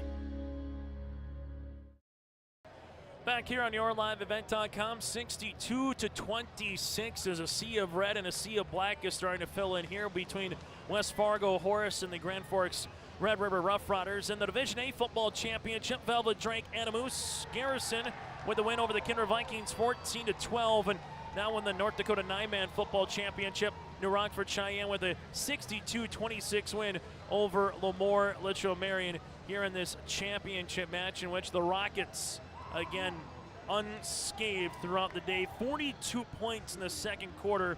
They just kept on getting better and better and better as the game went on, and the Rockets are definitely going to celebrate this championship. Elliot Belquist with a feeding frenzy with a handful of media people in front of him. It was a lot of fun to see this particular game, as the Rockets, again, are your state champs. So the Aggies of Velvet Drake Animus Garrison have won 2 of the last 3 in Division A. The Rockets win their first one since 2012.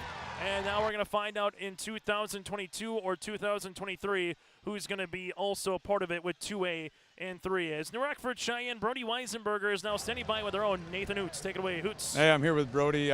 We talked all game long about the interior defensive line pressure that you provided. Kind of a one-man wrecking crew. I've never seen a big man do so many swim moves in my life.